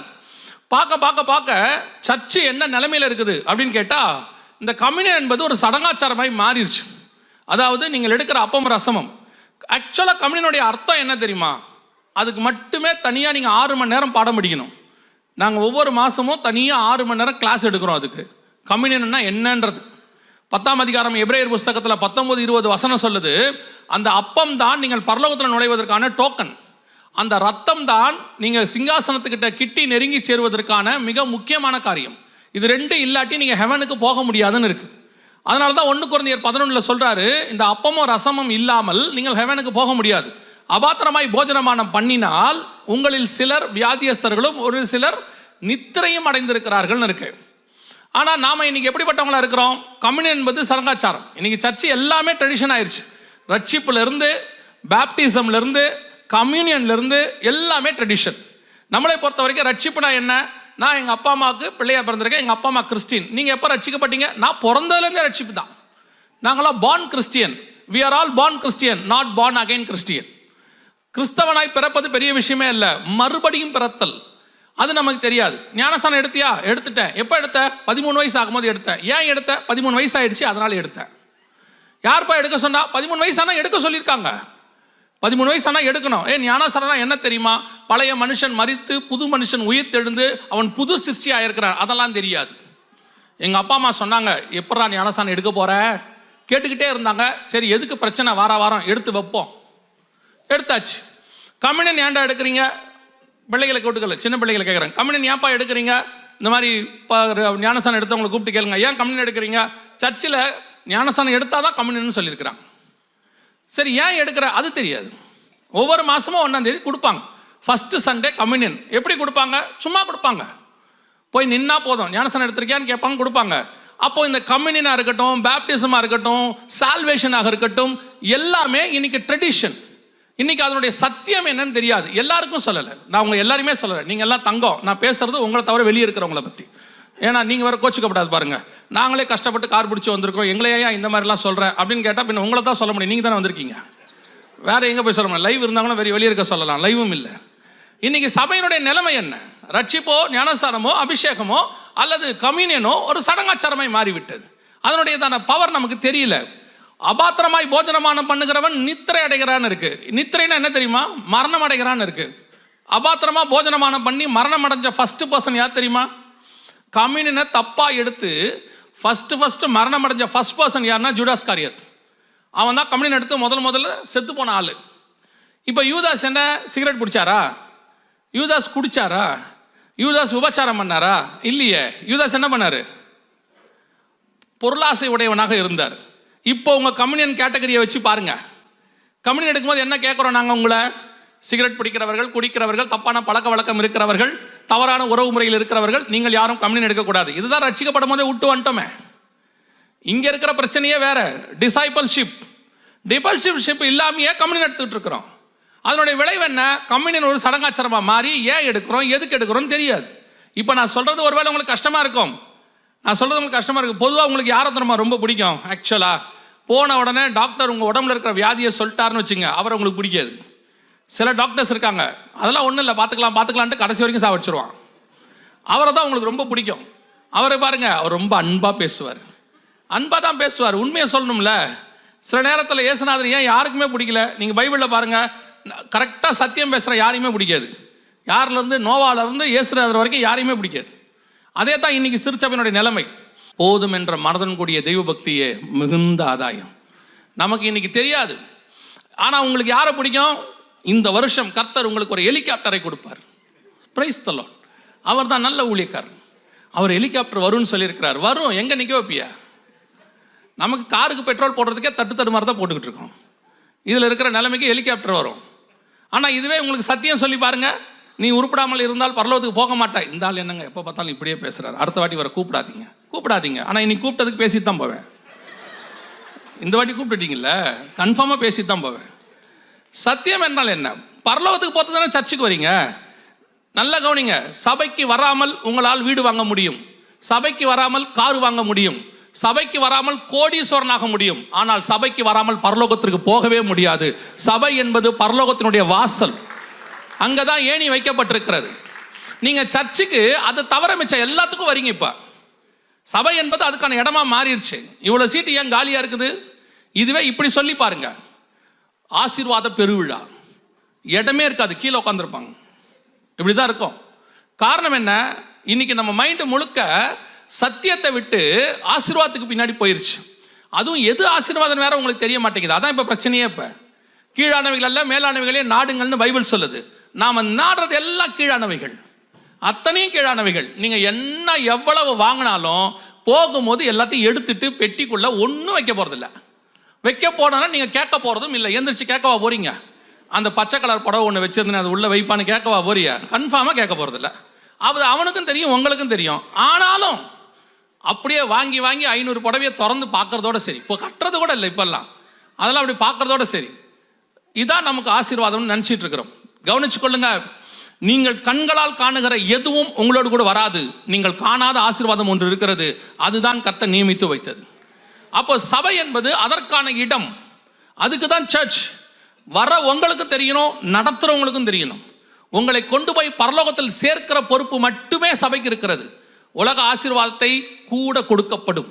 முதலாவது தேவனுடைய ராஜ்யத்தையும் நீதியையும் தேடுங்கள், பின்பு இவை யாவும் உங்களுக்கு கூட கொடுக்கப்படும். நீங்கள் போய் பாருங்க, ஹோட்டல்லாம் இங்கே நிறைய இந்தியன் ரெஸ்டாரண்ட்லாம் இருக்கு. போய் பாருங்க. போய் உட்காந்த உடனே நீங்கள் என்ன கேட்குறீங்க? இட்லின்னு தானே கேட்குறீங்க, தோசை கேட்குறீங்க இல்லையா? யாராவது கேட்கும் போது கேட்டிருக்கீங்களா? தோசை கூட அந்த வெள்ளை சட்னி, கருப்பு சட்னி, மஞ்சள் சட்னி, பச்சை சட்னி. அவர் சொல்லுவார், சார் நீங்கள் தோசை மட்டும் ஆர்டர் கொடுங்க, கூட தானாக வரும். அதை கேட்க வேண்டிய அவசியமே இல்லை, அது பேக்கேஜில் இருக்கு. அதே மாதிரி தான் நீங்கள் பரலோகத்திற்காக சபைக்கு வாங்கள், பூலோகத்தில் உள்ளது அந்த பேக்கேஜிலே இருக்கு. கர்த்தர் அதை தருவதற்கு வல்லமை உள்ளவராக இருக்கிறார். அது பேக்கேஜ். அது நீங்கள் எதுக்கு வரணுமோ அதுக்கு வர மாட்டீங்க. இப்போ போய் கடையில் ரெஸ்டாரண்ட்டில் உட்காந்துட்டு தேங்காய் சட்னி ஒரு கப், சார் என்ன சாப்பிட்றீங்க, மஞ்சள் சட்னி ஒரு கப், சார் மெயின் டிஷ்ஷு, என் மெயின் டிஷ்ஷே அதான், இந்த கூட கொடுக்கறதா என் மெயின் டிஷ் ஆயிடுச்சு இன்னைக்கு. அதுதான் சபையினுடைய மூலதனம் போல இருக்கு. தயவு செய்து சொல்கிறேன். அதனால் கர்த்தர் என்ன பண்ணாராம், சர்ச்சில் நடுவில் ஒரு வேலை ஒன்று பண்ணுறார். அதுதான் ஓசியாவின் புஸ்தகம் 4ஆம் அதிகாரம் வசனம் சொல்லுது, அவருடைய அப்பம் அவர்களுக்கே ஆகும், அவருடைய திராட்சரசத்தின் பானபலியை வார்ப்பதும் இல்லை. நோ கம்யூனியன் அப்படின்ட்டார். சர்ச்சுக்குள்ள மோர் தென் 6 months கம்யூனியனே கிடையாது. நிறைய இடத்துல கம்யூனியன் கிடையாதுன்னா என்ன அர்த்தம் தெரியுமா? எந்த ஒரு விஷயத்தையும் நல்லா கவனிங்க, எந்த ஒரு விஷயத்தையும் ஸ்பிரிச்சுவலாக ஹேண்டில் பண்ணணும் சர்ச். உலக பிரகாரமாக நீங்கள் ஹேண்டில் பண்ணுவீங்கன்னா உலகத்துக்கும் உங்களுக்கும் வித்தியாசம் இல்லைன்னு அர்த்தம். இப்போது பைபிள்லேருந்து நான் உங்களுக்கு ஒரு உதாரணம் சொல்கிறேன், கவனிங்க. பைபிளில் நிறைய காலத்தில் பஞ்சம் வருது. ஆபிரகாம் காலத்தில் பஞ்சம் வருது, ஐசக் பீரியடில் பஞ்சம் வருது, டேவிட் பீரியடில் பஞ்சம் வருது, ஆகாபு காலத்தில் பஞ்சம் வருது, நிறைய பேருடைய காலத்தில் பஞ்சம் வருது. அத்தனை பேரும் பஞ்சத்தை பஞ்சமாய் பார்த்தார்கள். ஆனால் தாவீது மட்டும் என்ன செய்வார் தெரியுமா? ஆண்டவர்கிட்ட போய் கேட்பாரு, ஏன் ஆண்டவரே என் தேசத்தில் பஞ்சம் வந்துச்சு? அந்த பஞ்சத்தை ஸ்பிரிச்சுவலாக மூவ் பண்ணுறார். ஏன் ஆண்டவரே என் காலத்தில் பஞ்சம் வந்துச்சு? ஆகாப் காலத்தில் பஞ்சம் வந்தோடனே அவர் புல்லு தேடி போகிறார். ஈசாக்கு பஞ்சம் வந்தோடனே வேற ஊருக்கு போகலான்னு நினைக்கிறார். ஆபிரகாம் பஞ்சம் வந்தோடனே எகிப்துக்கு போயிட்டார். ஆனால் தாவீது எங்கேயுமே போல, எதுவுமே பேசலை. ஆண்டவர்கிட்ட போய் கேட்குறாரு, ஏன் பஞ்சம் வந்துச்சு? உடனே ஆண்டவர் அவருக்கு ஒரு ரெவலேஷன் கொடுக்குறாரு, ஒரு வெளிப்பாடு. ஆண்டவர் சொல்கிறாரு, இந்த பஞ்சத்துக்கு காரணம் சவுல் காலத்தில் சில ரத்தப்பழி சிந்தப்பட்டுச்சு, அவங்களுக்கான காம்பன்சேஷன் பண்ணாமல் இருக்கு, அந்த காம்பன்சேஷனை பண்ணிட்டா இந்த பஞ்சம் போயிடும்னு சொல்கிறார். உடனடியாக தாவீது அந்த காம்பன்சேஷன் சொல்லிட்டு அந்த ஜனங்களை பார்த்து சொல்வார், கர்த்தரின் சுதந்திரத்தை ஆசீர்வதிங்கள்னு சொல்வார். அந்த பஞ்சம் போயிடும். பாருங்க, இதுதான் ஸ்பிரிச்சுவல் பீப்புள் ஒவ்வொரு விஷயத்தையும் ஹேண்டில் பண்ணுற விதம். எது நடந்தாலும் அதுக்கு பின்னாடி ஏன் ஆண்டவரே, நீங்கள் ஆண்டவரை கேட்கணும், எனக்கு ஏன் இது நேரிட்டதுன்னு கேட்கணும். இப்போ கோவிட் வந்துச்சு, நீங்கள் கோவிடுக்கு என்ன காரணம்? அது ஒரு வைரஸ், உலகம் முழுக்க வந்துச்சு, சைனால ஆரம்பிச்சிச்சு, எல்லா இடத்துலையும் கர்ஃப்யூ போட்டாங்க, லாக்டவுன் போட்டாங்க, எல்லாம் உண்மை, மாற்றுக்கத்தே இல்லை. இதைத்தானே உலகமும் சொல்லுச்சு, இதைத்தான் உலகம் சொல்லுது, அதையத்தான் நீங்களும் சொல்றீங்க. அப்போ நமக்கும் உலகத்துக்கும் என்ன வித்தியாசம்? அந்த வித்தியாசத்தை சபை தான் கண்டுபிடிக்கணும். இப்போ இந்த வசனத்தை வச்சுக்கிட்டு பாருங்க, ஆண்டவர் சொல்றாரு, சபை தேவனை விட்டு தூரம் போயிடுச்சு, ரொம்ப தூரம் போயிடுச்சு. இப்போ கர்த்தர் சபையை மீட்கிற காலம் வந்துடுச்சு. வந்தவொடனே கர்த்தர் என்ன பண்றாரு, சபையோட தான் பண்ண அக்ரிமெண்ட், உடன்படிக்கையை கொஞ்சம் ஸ்டாப் பண்றாரு. உங்களுக்கு தெரியும் நினைக்கிறேன், நம்ம ஊர்லலாம் ஒரு ப்ரொசீஜர் உண்டு. கல்யாணத்துக்கு முன்னாடி என்கேஜ்மெண்ட் ஒன்று வைப்பாங்க, ஒரு 3 மாதத்துக்கு முன்னாடி, 2 மாதத்துக்கு முன்னாடி. அந்த என்கேஜ்மெண்ட்டை வச்சுட்டு அதோடைய அர்த்தம் என்னன்னா, இந்த பையனை இந்த பொண்ணுக்கு நாங்கள் என்ன பண்ணிட்டோம், ஃபிக்ஸ் பண்ணிட்டோன்னு அர்த்தம். அப்புறம் திடீர்னு பொண்ணு வீட்டிலேருந்தோ மாப்பிள்ளை வீட்டிலேருந்தோ ஃபோன் பண்ணி கொஞ்சம் மேரேஜை கொஞ்சம் தள்ளி வைக்கலாம், இப்போ வேணாம் அப்படின்னா நீங்கள் ஒரு காரணம் கேட்பீங்கல்ல. என்கேஜ்மெண்ட் பண்ணியாச்சு, ஏன் இப்போ வேணான்னு சொல்கிறீங்க, ஒரு காரணம் கேட்பீங்கல்ல. அதே காரணத்தை இங்கே கேட்கணுமா இல்லையா? அப்பமும் ரசமுங்கிறது என்கேஜ்மெண்ட், கர்த்தர் சபையை பண்ணிட்டு போயிருக்கிறார். இப்போ திடீர்னு இந்த உடன்படிக்கையை கர்த்தர் ஸ்டாப் பண்ணுறார், வேண்டாம் ஒரு 6 மாதத்துக்கு எடுக்காதீங்கன்றார். அப்போ சபை கேட்கணும்ல, ஆண்டவரை ஏன் ஆண்டவரை ஸ்டாப் பண்ணியிருக்கிறீங்க?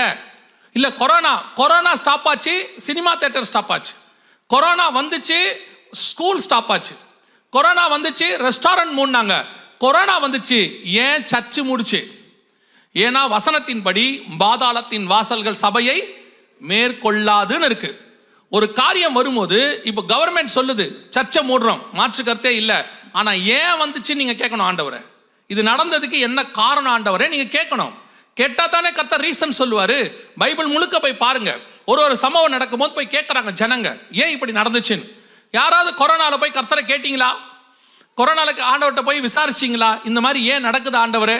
வயிற்றில் பிள்ளை ஒன்றோடு ஒன்று மோதிக்கொள்ளுகிறது ரெபேக்காளுக்கு. வசனம் சொல்லுது, இது என்ன என்று விசாரிக்கும்படி ரெபேக்காள் எங்கே போனால், கர்த்தரிடத்துல போனால். வயிற்றுல பிள்ளை மோதினதுக்கே அந்த அம்மா கர்த்தர்கிட்ட போயிருக்குது. அந்த ஸ்பிரிச்சுவல் பைபிளை கையில வச்சுக்கிட்டு இவ்வளோ பெரிய சம்பவம் நடந்திருக்கு. ஏதாவது ஆண்டவரை கேட்டீங்களா, ஏன் ஆண்டவரை இப்படி நடந்துச்சு, இந்த மாதிரி நடக்குதே என்ன காரணம்? உலகம் ஃபுல்லா கிட்டத்தட்ட 10 கோடி பேர் செத்துருக்கிறாங்க, 10 கோடி பேர் செத்துருக்கிறாங்க. நினிவேல ஒரு 1,20,000 பேர் இருந்தாங்க. அவங்க சாகரத்தை பத்தி பைபிள் சொல்லுது, கர்த்தர் மனஸ்தாபப்பட்டு யோனா கிட்ட போய் கேட்கிறாரு, 1,20,000 பேர் செத்து போயிருவாங்கப்பா அப்படின்னு சொல்றார். அந்த தேவன் நேற்றும் இன்றும் என்றும் மாறாதவராய் இருக்கிறார். உண்மைதானே? அப்போ 10 கோடி பேர் சாகும்போது மனஸ்தாபம் பற்றுப்பாரா மாட்டாரா? 10 கோடி ஜீவன் போக போது கர்த்தருக்கு மனஸ்தாபம் வருமா வராதா? அப்போ கர்த்தர்கிட்ட ஏன் கேட்கல சர்ச்? சபை ஏன் கேட்கல? சபையை பொறுத்த வரைக்கும் என்ன? லாக்டவுன், ஒர்க் ஃப்ரம் ஹோம், வீட்டில் ஃப்ரிட்ஜில் எல்லாமே இருக்கு, ஒரு மாசத்துக்கு தேவையான மளிகை சாமான் எல்லாமே இருக்கு, தேவைப்பட்டா ஆர்டர் பட்டா வருது, ஓகே ஃபைன், வரும்போது வரட்டும். உலகத்தான் கேள்வி கேட்க மாட்டான். ஏன்னா அவனுக்கு தெரியாது. ஆனா சபை கேட்கணும், ஆண்டவரை ஏன் இப்படி ஒரு காரியத்தை அனுமதிச்சிங்கன்னு கேட்கணும். கேட்டாதான் கர்த்தர் சொல்லுவாரு, நீங்கள் என்னை விட்டு தூரம் போனீர்கள். சபை கர்த்தரை விட்டு கடந்த 25 வருஷமா எங்க போயிடுச்சு? தூரம் போயிடுச்சு. ஆண்டவருக்கு பிரியமில்லாத காரியத்தெல்லாம் சபைக்குள்ள வந்துருச்சு. அது எப்படிங்க சொல்லிங்க? சபை ஆண்டவருக்கு பிரியமில்லாத காரியத்தெல்லாம் செய்யுது. நாங்கள்லாம் கரெக்டாக சர்ச்சுக்கு வரால் தெரியுமா, நாங்கள்லாம் கரெக்டாக தசமாம் காணிக்க கொடுக்குறோம், நாங்கள்லாம் கரெக்டாக ப்ரோக்ராமில் இருக்கிறோம், ஏதாவது டூர்லாம் போனால் நாங்கள் உடனே கிளம்பி வந்துடுவோம், சமைச்சு கொண்டு வந்து மொத்தமாக உட்காந்து சாப்பிட்றதுல இஸ்ரவேல் ஜனங்களோட நாங்கள் தான் முக்கியமான ஆள், பர்ஃபெக்டாக ஆளுக்கு ஒன்று சமைச்சு கரெக்டாக கொண்டு வந்துடுவோம் சர்ச்சுக்கு. சண்டேக்கு ஆராதனைக்கு வரமோ இல்லையா சமைச்சு கொண்டு வந்து கரெக்டாக வந்துடுவோம். லேட்டாக கூட வருவோம், ஆனால் சாப்பிட்றதுக்கு லேட்டாக வரமாட்டோம். இல்லை உங்களை சொல்லலை திருப்பியும், நீங்கள் யாரும் தப்பாக நினைக்கக்கூடாது. நான் பேசுறது ஆஸ்திரேலியா கண்டத்துக்கு வெளியே, அந்தமான் நிக்கோபார் ஐலாண்டில், புரியுதா? சர்ச்சுக்கு லேட்டாக வருவாங்க, ஆனால் சாப்பிட்றதுக்கு கரெக்டாக வந்துடுவாங்க. அவங்க சொல்லுவாங்க, சமைச்சு கொண்டு வரதுக்கு லேட் ஆயிடுச்சு, ஆராதனை முடிஞ்சிருச்சா? செய்தியே முடிஞ்சிருச்சு, நல்ல வேலை, எங்கே சாப்பாடு முடிஞ்சிருமோன்னு நினச்சேன். அந்த மாதிரி ஒரு குரூப் பர்ஃபெக்ட். அப்படி இருக்கும்போது அப்போ கர்த்தர்கிட்ட கேட்கணும்ல சர்ச், ஏன் ஆண்டவரே எது நடந்துச்சு அப்படின்னா கர்த்தர் சொல்ல போறாரு, இந்த 25 வருஷம் சபை தேவனை விட்டு தூரம் போச்சு. சபையில் என்ன ஸ்பிரிச்சுவாலிட்டி இருந்துச்சு? சபை ஒரு சடங்காச்சார இடமா மாறிடுச்சு. இஸ்ரவேல் ஜனங்கள் புசித்தார்கள், குடித்தார்கள், விளையாடினார்கள். அப்படித்தானே இருக்கு, அப்படித்தானே இருக்கு எக்ஸோடஸ்ல. அதுக்கு முன்னாடி அவன் என்ன பண்ணுவான் பாருங்க, அதிகாலையில் எழுந்து சர்வாங்க தகன பலிகளை செலுத்தி, சமாதான பலிகளை செலுத்தி, அதுக்கப்புறம் தான் இந்த வேலை பண்ணான். நம்ம இப்போ என்ன பண்றோமோ அதை அப்படியே அவன் பண்ணியிருக்கான். ஸ்பிரிச்சுவலா அவன் பண்ண வேண்டியதை எல்லாம் கரெக்டாக என்ன பண்ணிட்டான், அந்த ட்ரெடிஷனை கரெக்டாக முடிச்சிட்டான். எழுந்திருச்சான், பலி செலுத்தினா, எல்லாம் முடிஞ்சிருச்சு, வாங்க இனிமேட்டு நம்ம சாப்பிடலாம், இனிமேட் நம்ம குடிக்கலாம், இனிமேட் நம்ம விளையாடலாம், ஜாலியாக இருக்கலாம், கதை முடிஞ்சிச்சு. இதுதான் 25 வருஷம் சர்ச். சபைக்குள்ள கர்த்தர் அருவருக்கிற எல்லா காரியமும் வந்துருச்சு, அத்தனை காரியமும் சபைக்குள்ள வந்துருச்சு. இந்த பக்கம் அமெரிக்காவில் ஆரம்பிச்சு ஆஸ்திரேலியா வரைக்கும் பெரும்பான்மையான சபைகள் 95% சர்ச்சஸ் ஆண்டவருடைய தான் அருவருப்பு உள்ளே இருக்குது. என்ன அருவருப்பு இருக்குது வாசிங்க. அந்த இடத்துல ஆண்டவர் இஸ்ரவேலை பற்றி ஒன்று சொல்றாரு. அந்த ப்ராஃபஸி எப்படி நமக்கு நிறைவேறுதுன்னு பாருங்களேன். வாசிங்க, ரெவலேஷன் 11, வெளிப்படுத்தின விசேஷம் 11ஆம் அதிகாரம் 8வது வசனம் வாசிங்க பார்ப்போம். ரெவலேஷன் 11:8 வாசிங்க. அவர்களுடைய சிலுவையிலே அறையப்பட்டார். இயேசு சிலுவையில் அறையப்பட்டது எருசலேமுக்கு புறம்பே. அந்த சிட்டியை பற்றி பைபிளில் ஆண்டவர் ப்ரொஃபட்டிக்கலாக எழுதுறாரு. கடைசி நாட்களில் எருசலேம் எப்படி இருக்குமா, ஞானார்த்தமாய் எகிப்து என்றும் சோதோம் என்றும் சொல்லப்படும். சோதோமில் என்ன பாவம் இருந்துச்சுன்னு உங்கள் எல்லாருக்கும் தெரியும். தெரியுமா தெரியாதா? நல்லா தெரியும். நீங்கள் போய் வாசிச்சு பாருங்கள். 18ஆம் அதிகாரத்தில் இருக்குது, 19ஆம் அதிகாரத்தில் இருக்குது, ஜெனிசிஸில் இருக்குது. சோதோமில் என்ன இருந்துச்சு? எல்ஜிபிடி, இன்னைக்கு நீங்கள் சொல்லக்கூடிய ஹோமோசெக்சுவாலிட்டியில் எல்லாம் இருந்துச்சு. இதே காரியம் கடைசியாக எருசலேமில் நடக்கும்னு கர்த்தர் சொல்கிறார். லோத்து காலத்தில் ஜனங்கள் தெருக்களில் இருந்தாங்களாம். தெருவில் என்ன செஞ்சாங்களாம், லோத்து வீட்டை மூடிக்கிட்டாங்கன்னு இருக்கு. இதே மாதிரி எருசலேமில் நடக்கும்னு ஆண்டவர் எழுதுறாரு. எப்போ? 1st செஞ்சுரியில் பத்மு தீவில் யோவானுக்கு வெளிப்படுத்தப்படுது. சொல்லும் போது எருசலேமே இல்லை. எருசலேம் ரோமர் கையில் போயிடுச்சு. அங்கே இருக்கிற தேவாலயம்லாம் இடிக்கப்பட்டாச்சு. அவர் துருக்கியில் இருக்கிறாரு, பத்முங்கிற தீவில். அங்கே ஆண்டவர் சொல்றாரு, என் டைம்ல நீ பாரு, இந்த சிட்டி சோதோமை போல இருக்கும் அப்படின்னு சொன்னார். இது இப்போ உலகத்தில் சோதோம் மாதிரி உலகத்தில் எல்ஜிபிடிக்கு ஹெட் குவார்ட்டர்ஸ்ன்னு சொல்ற இடத்துல எது வந்திருக்குன்னு கேட்டிங்கன்னா இதான் எருசலேம். எருசலேமுடைய நிலைமை இது. இப்போ ஃபர்ஸ்ட் ஐரோப்பாவில் பல இருந்துச்சு, பிரைட்டன் இருந்துச்சு, சில சிட்டிஸ் இருந்துச்சு. இப்போ கடைசியாக என்ன பண்ணிட்டான்னு கேட்டிங்கன்னா இதை முழுக்க கொண்டு வந்து எல்ஜிபிடிக்கு ஹெட் குவார்ட்டர்ஸாக எருசலேமை கொண்டாந்துருக்கிறான். இப்போ வெளிப்படுத்துகிற விசேஷம் 11ஆம் அதிகாரம் 4வது வசனம் 100% அப்படியே நிறைவேறி இருக்குது. சாரி, 8வது வசனம் அப்படியே நிறைவேறிடுச்சு. இன்னைக்கு நீங்க இதை எடுத்துக்கு பாருங்க. சர்ச்சில் இதை பேசக்கூடாது, அந்த இடத்துக்கு சபை வந்துருச்சு. சபையில் சொன்ன அஃபென்சிவ். சபையிலேயே இதெல்லாம் பேசணும், அதெல்லாம் பேசக்கூடாது. கர்த்தர் எல்லாரையும் நேசிக்க சொல்லியிருக்கிறார். ஆண்டவர் பாவிகளை நேசிக்க சொல்லியிருக்கிறார், பாவத்தை நேசிக்க சொல்லலை. இன்னைக்கு நிறைய பேர் இந்த மிஸ் அண்டர்ஸ்டாண்ட் ஒன்று இருக்குது. மிகப்பெரிய பாஸ்டர் ஒருத்தர் இருக்கார் அமெரிக்காவில், கிட்டத்தட்ட 80,000 பேர் இருக்காங்க. நான் பேர் சொல்ல விரும்பல, 80,000 பேர் இருக்காங்க.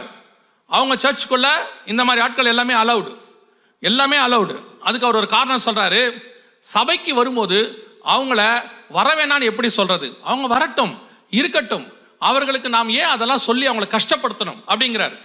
கவனிங்க, இயேசு கிறிஸ்து விபச்சாரக்காரரை நேசித்தார், இயேசு கிறிஸ்து கல்வனை நேசித்தார், ஆயக்காரனை நேசித்தார். ஆனால் அத்தனை பேருக்கு சொன்ன ஒரு வார்த்தை என்ன தெரியுமா? இனி பாவம் செய்யாதே. இயேசு சொன்ன பர்டிகுலர் வேர்ட், இனி பாவம் செய்யாத. நீ வா, வந்த மாதிரியே என் கூட இரு, நீ எப்படி வேணாலும் இரு, என்னைக்காவது ஒரு நாள் திருந்துன்னு ஆண்டவர் சொல்லலை. எது பாவம் என்பதை சொல்லி கொடுத்தார். அதை சபை சொல்லணும். சபைக்கு என்ன பயம்? சபைக்கு என்ன பயம்? சொன்னா சட்டப்படி உள்ள பிடிச்சு வச்சிருவாங்க. சொல்லக்கூடாது, சொன்னா பிரச்சனை ஆயிரும். கவனிச்சுக்கொள்ளுங்க, அமெரிக்காவில் இதே மாதிரி ஒரு சம்பவம் நடந்துச்சு. சபையில் ஹோமோசெக்சுவாலிட்டியில் இருக்கிறவங்க திருமணம் பண்ணி வைக்க சொல்லியிருக்கிறாங்க. சொன்னபோது அங்கே இருந்த ரிஜிஸ்ட்ரார் சொல்லிட்டாங்க, அந்த அம்மா சொல்லிட்டாங்க, முடியாதுன்னு சொல்லிட்டாங்க. இது அகெயின்ஸ்ட் டு பைபிள், ஒத்துக்க மாட்டோம் அப்படின்னு சொல்லிட்டாங்க. அவங்க போய் அந்த அம்மா மேலே கேஸ் கொடுத்துட்டாங்க. கொடுத்த பிறகு இப்போ அங்கே நீதிபதி கூப்பிட்டு கேட்குறாரு, இந்த சட்டம் யூஎஸில் நாங்கள் போட்டிருக்கிறோம், ஒருவேளை நீங்கள் தெரியாமல் கூட இருந்திருக்கலாம், இப்போ நீங்கள் அவங்களுக்கு திருமணம் பண்ணி வைக்கிறேன்னு ஒத்துக்கிட்டா நாங்கள் உங்களை விடுதலையாக்க தயாராக இருக்கிறோம் அப்படின்னு சொல்கிறாங்க. அப்போ அந்த அம்மா சொன்ன பதில் இருக்கு, யூடியூப்ல போய் பாருங்க. அந்த அம்மா சொன்ன பதில், உங்ககிட்ட விடுதலை வாங்கி நான் நரகத்துக்கு போவதை விட உங்ககிட்ட தண்டனை வாங்கி நான் பரலோகத்துக்கு போவதே மேன்மையாய் கருதுகிறேன். இன்னைக்கு இங்கே தான் சர்ச்சை நிற்குது. இதான் சர்ச்சினுடைய நிலைமை. இன்னைக்கு சபைக்கு சத்தியத்தை பேச பயம், சத்தியத்தை சொல்லுவதுக்கு பயம். சொன்னா பிரச்சனை வந்துருமோ? நம்ம பொறுத்த வரைக்கும் எப்படி தெரியுமா? ஒரு சொபிஸ்டிகேட்டட் லைஃபோட அப்படியே பரலோகத்துக்கு போயிடணும். இங்கேயும் பிரச்சனை இருக்கக்கூடாது, பரலோகத்திலையும் போய் சந்தோஷமா இருக்கணும். எல்லா இடத்துலையும் சொகுசா இருந்துட்டு பரலோகத்துக்கு போகணும். ஆனா பைபிள் சொல்லுது, இடுக்கனான வாசல் வழியே பிரவேசியுங்கள். உலகத்துல ஏதாவது பிரச்சனை வரதான் செய்யும். சத்தியத்தில் நிற்கும் போது நீங்கள் சத்ருவாய் மாற வேண்டி வரும். அப்படிலாம் இல்லை, நான் சத்ருவாலாம் மாற மாட்டேன், நான் ஏன் இஷ்டப்படித்தான் இருப்பேன், அப்படியே தசமாம் காணிக்க கொடுத்து அப்படியே பரலோகத்துக்கு போயிடுவேன்னா, லஞ்சம் வாங்கிட்டு உள்ளே அனுப்புறதுக்கு ஆண்டவர் ஒன்றும் மோசமான ஆள்லாம் கிடையாது. இல்லை, எந்த தூதனோ பின்வாசல் வழியாக உள்ளெல்லாம் விடமாட்டான். வேணா இங்கே இருக்கிற, நான் சொன்னேன் இங்கே இருக்கிறவங்க, இங்கே இருக்கிறல்ல, உலகத்தில் இருக்கிற சில மனிதர்கள், சில ஊழியங்கள், சில ஊழியக்காரர்கள் உங்களை சாட்டிஸ்ஃபை பண்ணுறதுக்காக என்ன செய்யலாம்? இதையெல்லாம் சொல்லி உங்களை திருப்திப்படுத்தலாம். ஆனால் உங்களை நியாயம் தீர்க்கிறவர் ஒருவர் இருக்கிறார் மேலே. இங்க இருக்கிற யாரும் உங்களை பரலோகத்துக்கு கூட்டு போக முடியாது. நல்லா மனசுல வச்சுக்கொள்ளுங்க, இந்த பூமியில் இருக்கிற ஊழியமோ ஊழியக்காரனோ பரலோகத்துக்கு கூட்டு போற அதிகாரம் உடையவன் கிடையாது. ஊழியக்காரனுக்கு பரலோகத்துக்கு வழி காட்டுகிற அதிகாரம் மட்டுமே இருக்கு. பரலோகத்துக்கு கூட்டிட்டு போகிறவர் ஆண்டவராகிய இயேசு கிறிஸ்து ஒருவர் மட்டுமே. அவரே வழியும் சத்தியமும் ஜீவனுமாய் இருக்கிறார். இல்ல இல்ல, நாங்க அதெல்லாம் இருக்கோம், நாங்க அந்த மிஷனுக்கு கொடுக்கிறோம், நாங்க இந்த ஊழியக்காரருக்கு அனுப்புறோம் மாசம் மாசம், அதனால அவர் எங்களை கூட்டிட்டு போவாரு, அவரும் போக மாட்டாரு, நீங்களும் போக மாட்டீங்க. ரெண்டு பேரும் இங்கே தான் இருப்பியா? நான் சொல்ற சத்தியத்துல இருந்து சொல்றேன். எந்த ஊழியக்காரனுக்கும் அந்த அதிகாரத்தை கர்த்தர் கொடுக்கல. நியாய தீர்ப்பு கொடுக்கிற அதிகாரத்தை பிதாவாகிய தேவன் இயேசு கிறிஸ்துவுக்கு கொடுத்திருக்கிறார் என்று யோவான் சொல்லுகிறது. ஆகவே ரொம்ப கேர்ஃபுல்லா இருந்து கொள்ளுங்க. சபைக்குள்ள அருவருப்பு வந்ததுனால தான் கர்த்தர் அப்பமும் ரசமும் சபைக்குள்ள வராம நிறுத்தினார். இது மட்டும் இல்லை, இது ஒரு பார்ட். அப்படியே ஐரோப்பாக்குள்ள போனீங்கன்னா சபையில வச்சு நாய்க்கும் கல்யாணம் நடக்கும், பூனைக்கும் கல்யாணம் நடக்கும். அங்கே வச்சு ரெண்டுத்துக்கு கல்யாணம். எனக்கு ரொம்ப சந்தேகம் அன்னிலேருந்து இன்னை வரைக்கும் என்னன்னா, இந்த கல்யாணம் பண்ணி வைக்கிறாங்களே ரெண்டு பூனைக்கிட்ட ரெண்டு நாய்க்கும் எப்படி உறுதிமொழி வாங்கியிருப்பாங்க? இல்லை, கல்யாணம் பண்ணி வைக்கும்போது கேட்கணும்ல, சுகத்திலும் துக்கத்திலும் வாழ்விலும் தாழ்விலும் மரணம் நம்மை பிரிக்கும் அளவுன்னு கேட்கணும்ல. இந்த நாய்கிட்ட எப்படி கேட்டிருப்பாங்க? இதுதான் சர்ச்சோடைய நிலைமை. புரியுதா அவங்கள? ஏன் அதெல்லாம் செஞ்சு வைக்கிறாங்க? சபை கேட்குது, விசுவாசி கேட்குது. விசுவாசி இல்லைன்னா என்ன செய்யும்? அது அடுத்த பிரச்சனை. இப்போ இதுக்கு காரணம் நீங்க தான். உங்ககிட்ட இப்போ என்ன பிரச்சனை? இந்த மாதிரி உங்க இஷ்டப்படி சர்ச் இல்லாட்டி உடனே உங்க இஷ்டப்படி நடக்கிற சத்தியம் பேசுற ஊழியக்காரங்க இருக்காங்கல்ல, சபை நடத்துறாங்கல்ல, இவங்களுக்குலாம் மனசுல என்ன கஷ்டம் தெரியுமா? நம்ம சத்தியம் சொன்னோம்னா 40 பேர் கூட உட்கார மாட்டேங்குது. எப்படி வேணாலும் இருன்னு சொன்னா சர்ச்சு நிரம்பி வழியுது, அப்படியே நிரப்பமா இருக்கு. இப்ப இவர் பாக்குறாரு, இப்ப நம்ம என்ன செய்யலாம்? பேசாம நாமளும் என்ன செய்யலாம்? கொஞ்சம் அப்படியே அனுசரிச்சு போவோங்கிற முடிவுக்கு வராரு. இப்போ உங்களுக்கு அது ஒரு பிரச்சனை. இப்போ முந்தியெல்லாம் ஒரு சர்ச்சு தான் இருக்கும், ஒரு கரிஸ்மேட்டிக் சர்ச் இருக்கும், ஒரு ஸ்பிரிச்சுவல் சர்ச் ஒன்று தான் இருக்கும். ஸோ உங்களுக்கு வேற வழியும் இருக்காது. இப்போ அப்படி இல்லை. எந்த அசிஸ்டன்ட் பாஸ்டரையாவது திட்டினீங்கன்னா அவன் பாஸ்டர் ஆயிடுறான், திடீர்னு பாஸ்டர் ஆயிடுறான். என்னப்பா நீ பாஸ்டர் ஆயிட்ட? எங்கள் பாஸ்டர் திட்டினாரு, அதனால நான் பாஸ்டர் ஆயிட்டேன். பாஸ்டர் திட்டுறதுல எப்படி நீ பாஸ்டர் ஆவ? எனக்கு ரொம்ப ஆச்சரியமா இருக்கு. முந்தியெல்லாம் ரட்சிக்கப்பட்டு ஒரு ஊழியக்காரர்கிட்ட அசிஸ்டண்ட்டாக இருந்து ஒரு 10 வருஷம் பாடத்தை படித்து அதுக்கு மேலே ஒரு பைபிள் காலேஜுக்கோ எதுக்கோ போய் அவங்க என்ன ஆவாங்க? ஊழியக்காரர் ஆவாங்க. இப்போ அப்படிலாம் கிடையாது. பாஸ்டர் ஏதாவது கோபத்தில் என்ன தம்பி இப்படி பண்ணிட்டீங்கன்னா 3 நாள் ஃபோன் சுவிட்ச் ஆஃபாக இருக்கு. பாஸ்டரும் அடிச்சடிச்சு பார்க்குறாரு, சுவிட்சே ஆன் ஆகலை. 3 நாள் கழிச்சு தான் சுவிட்ச் ஆன் ஆகுது. என்ன தம்பி உங்களை காணோம், உங்களை பார்க்க தான் வந்துட்டு இருக்கேன் பாஸ்டர். வரார், என்ன தம்பி 3 நாள் உங்கள் ஃபோன் சுவிட்ச் ஆஃப் ஆரம்பிச்சு? ஜெபம் பண்ணிக்கிட்டு இருந்தேன். என்ன ஜெபம் பண்ணீங்க? கர்த்தர் பேசினார். கர்த்தர் பேசினாரா? என்ன பேசினார்? சர்ச்சை ஆரம்பிக்க சொல்லியிருக்காரு. நம்மளே 10 பேர் தானேப்பா இருக்கோம், அதில் 3 பேரை கூட்டிகிட்டு தான் போக சொன்னார் ஆண்டவர். சர்ச்சை ஆரம்பிக்க சொல்லியிருக்காரு. எங்கே ஆரம்பிக்க போறீங்க? வீட்டில். யார் வரா? நானும் என் மனைவியும். கூட யார் வரா? இந்த அதிருப்தியாளர்கள் 2 பேர் பின்னாடி உட்காந்துருப்பான். இங்கே இல்லை, அந்தமான்ல 2 பேர் இருப்பான் அதிருப்தியாளர்கள். என்னத்துக்கும் நம்மளை அவனுக்கு பிடிக்காது, நம்ம என்ன சொன்னாலும் அவனுக்கு பிடிக்காது. அவன் உட்காந்துருப்பான். அவன் என்ன பண்ணுவான் தெரியுமா? நீங்கள் வாங்க பிரதர், நம்ம ஆரம்பிப்போம். பிரைஸ் தி லார்ட், ஹல்லேலூயா. அவன் யார் தெரியுமில்ல? அவன் யார் தெரியுமா? அப்படியே கையை பிடிச்சி நடுத்தரில் விட்டு போகிறவன். அது அப்படி ஒரு வேலை அழைப்பு உள்ளவங்க ஒரு 10 பேர் சர்ச்சில் இருப்பாங்க.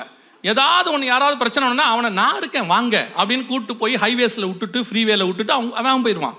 இந்த மாதிரி ஒரு குரூப் இருக்கு. இதான் இன்னைக்கு சர்ச்சோடைய நிலைமை. சபை எப்படி ஆரம்பிக்கப்படுகிறது? அழைப்பினாலே அல்ல, பெரும்பான்மை அழைப்பினாலே அல்ல, சண்டையில் பிரச்சனையில். நீங்கள் பார்த்துருக்கீங்களா? 2 CSI சர்ச்செலாம் இருக்குல்ல, இந்த மாதிரி இங்கே என்ன சொல்வீங்க, ப்ரொடெஸ்டன்ட் சர்ச்சஸ். அது சர்ச்சு உடஞ்சி 2 சர்ச்சாகி பார்த்துருக்கீங்களா? அந்த சர்ச்சு உடஞ்சி ஆகுமா? ஆகவே ஆகாது. கேத்தலிக் சர்ச் பார்த்துருக்கீங்களா? உடஞ்சி 2 ஆகிறத பார்த்துருக்கவே மாட்டீங்க. பெண்டிகாஸ்டல் சர்ச் பார்த்துருக்கீங்களா? உடையாமல் இருந்ததை பார்த்துருக்கீங்களா? 99% உடையும். ஏன் உடையுதுன்னே தெரியாது, உடஞ்சிக்கிட்டே இருக்கும். கேட்டால் இவங்களை சத்தியம் கேட்கக்கூடாது, இவனை நம்ம சத்தியம் பேசக்கூடாது, இவன் என்ன வேணாலும் செய்வான் நம்ம சொல்லக்கூடாது, அவன் பைபிளுக்கு அகைன்ஸ்டாக செய்வாங்க சொல்லக்கூடாது, அப்படியே வந்து கம்யூனில் நிற்பாங்க கொடுத்துடணும், என்ன தப்பு பண்ணாலும் கேட்கக்கூடாது, கண்டிக்கக்கூடாது.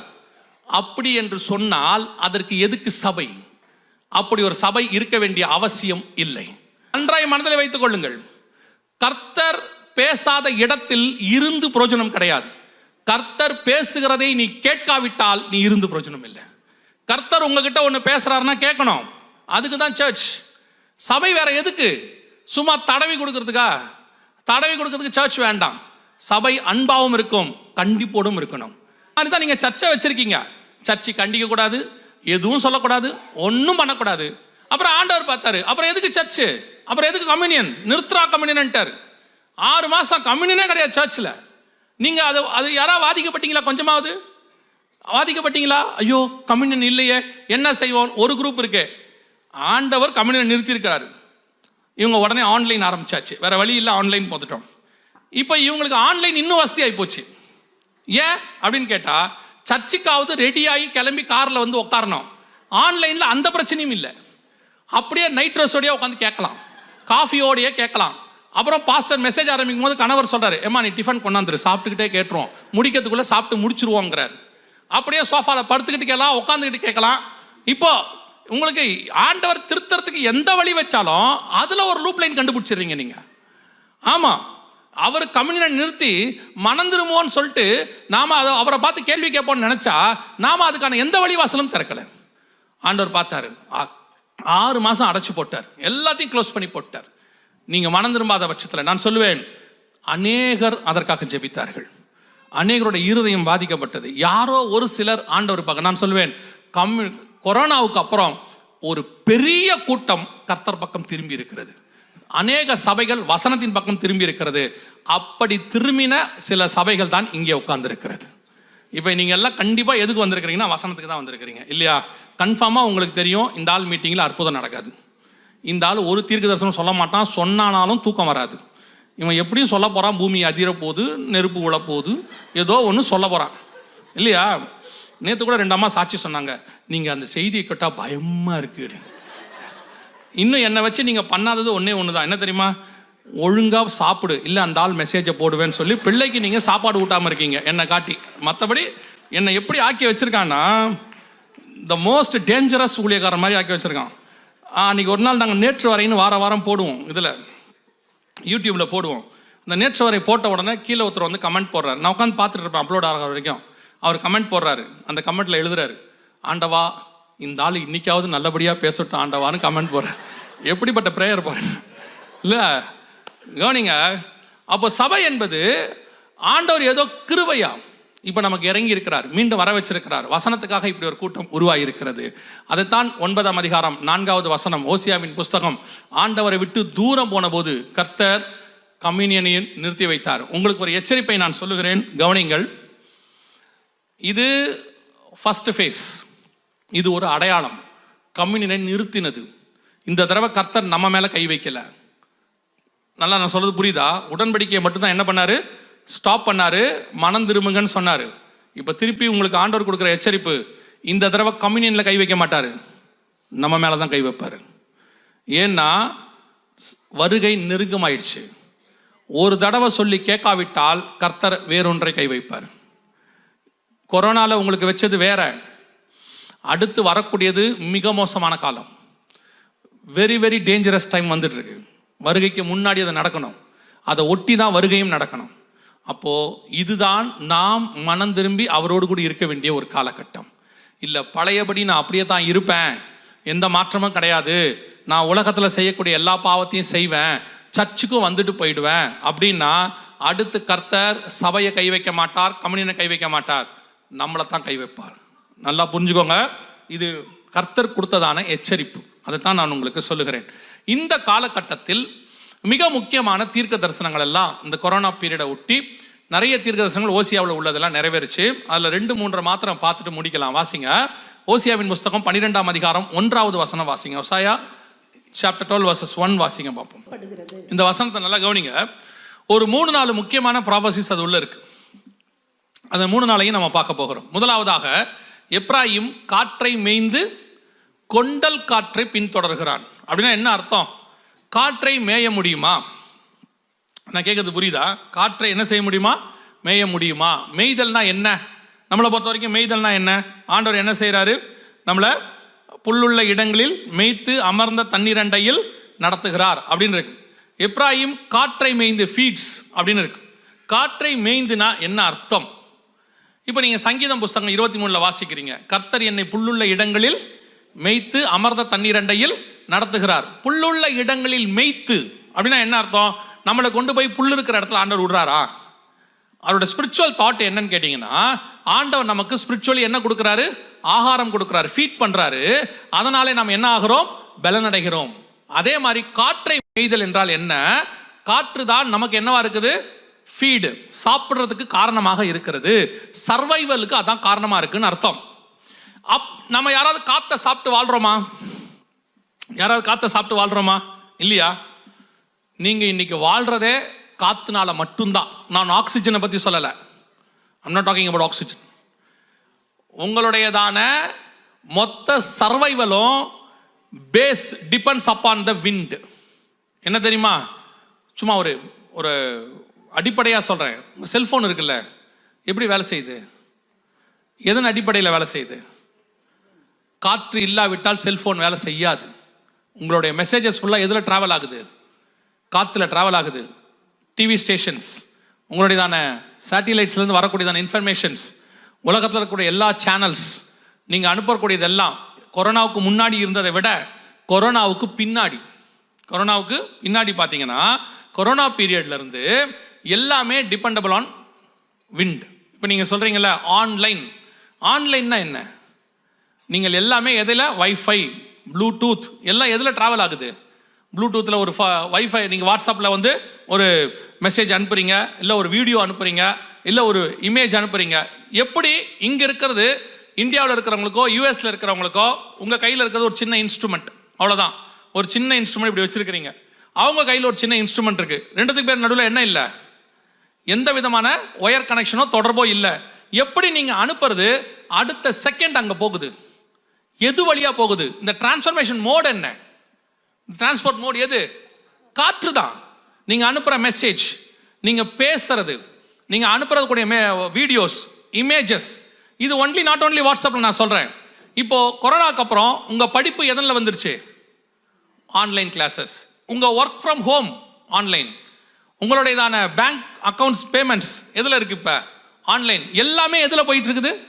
ஆன்லைனில் போயிட்டு இருக்கு. அதைத்தான் காற்றை மேய்ந்து அப்படின்னு இருக்கு. காற்றை மேய்ந்து கொண்டல் காற்றை பின்தொடர்கிறான். கொண்டல் காற்றுனா என்ன தெரியுமா? அந்த வசனம் என்ன சொல்லுது பாருங்க. வின் ஃப்ரம் ஈஸ்ட்னு இருக்கும். இங்க இருக்கு பாருங்க, ஈஸ்ட் விண்ட் அப்படின்னு இருக்கு. ஈஸ்ட் விண்டை எடுத்து பாருங்க. பைபிள் முழுக்க இந்த விண்டுக்கு ஆண்டவர் கொடுக்குற இம்பார்ட்டன்ஸ் ரொம்ப இருக்கும். இது ஒரு தனி பாடம்.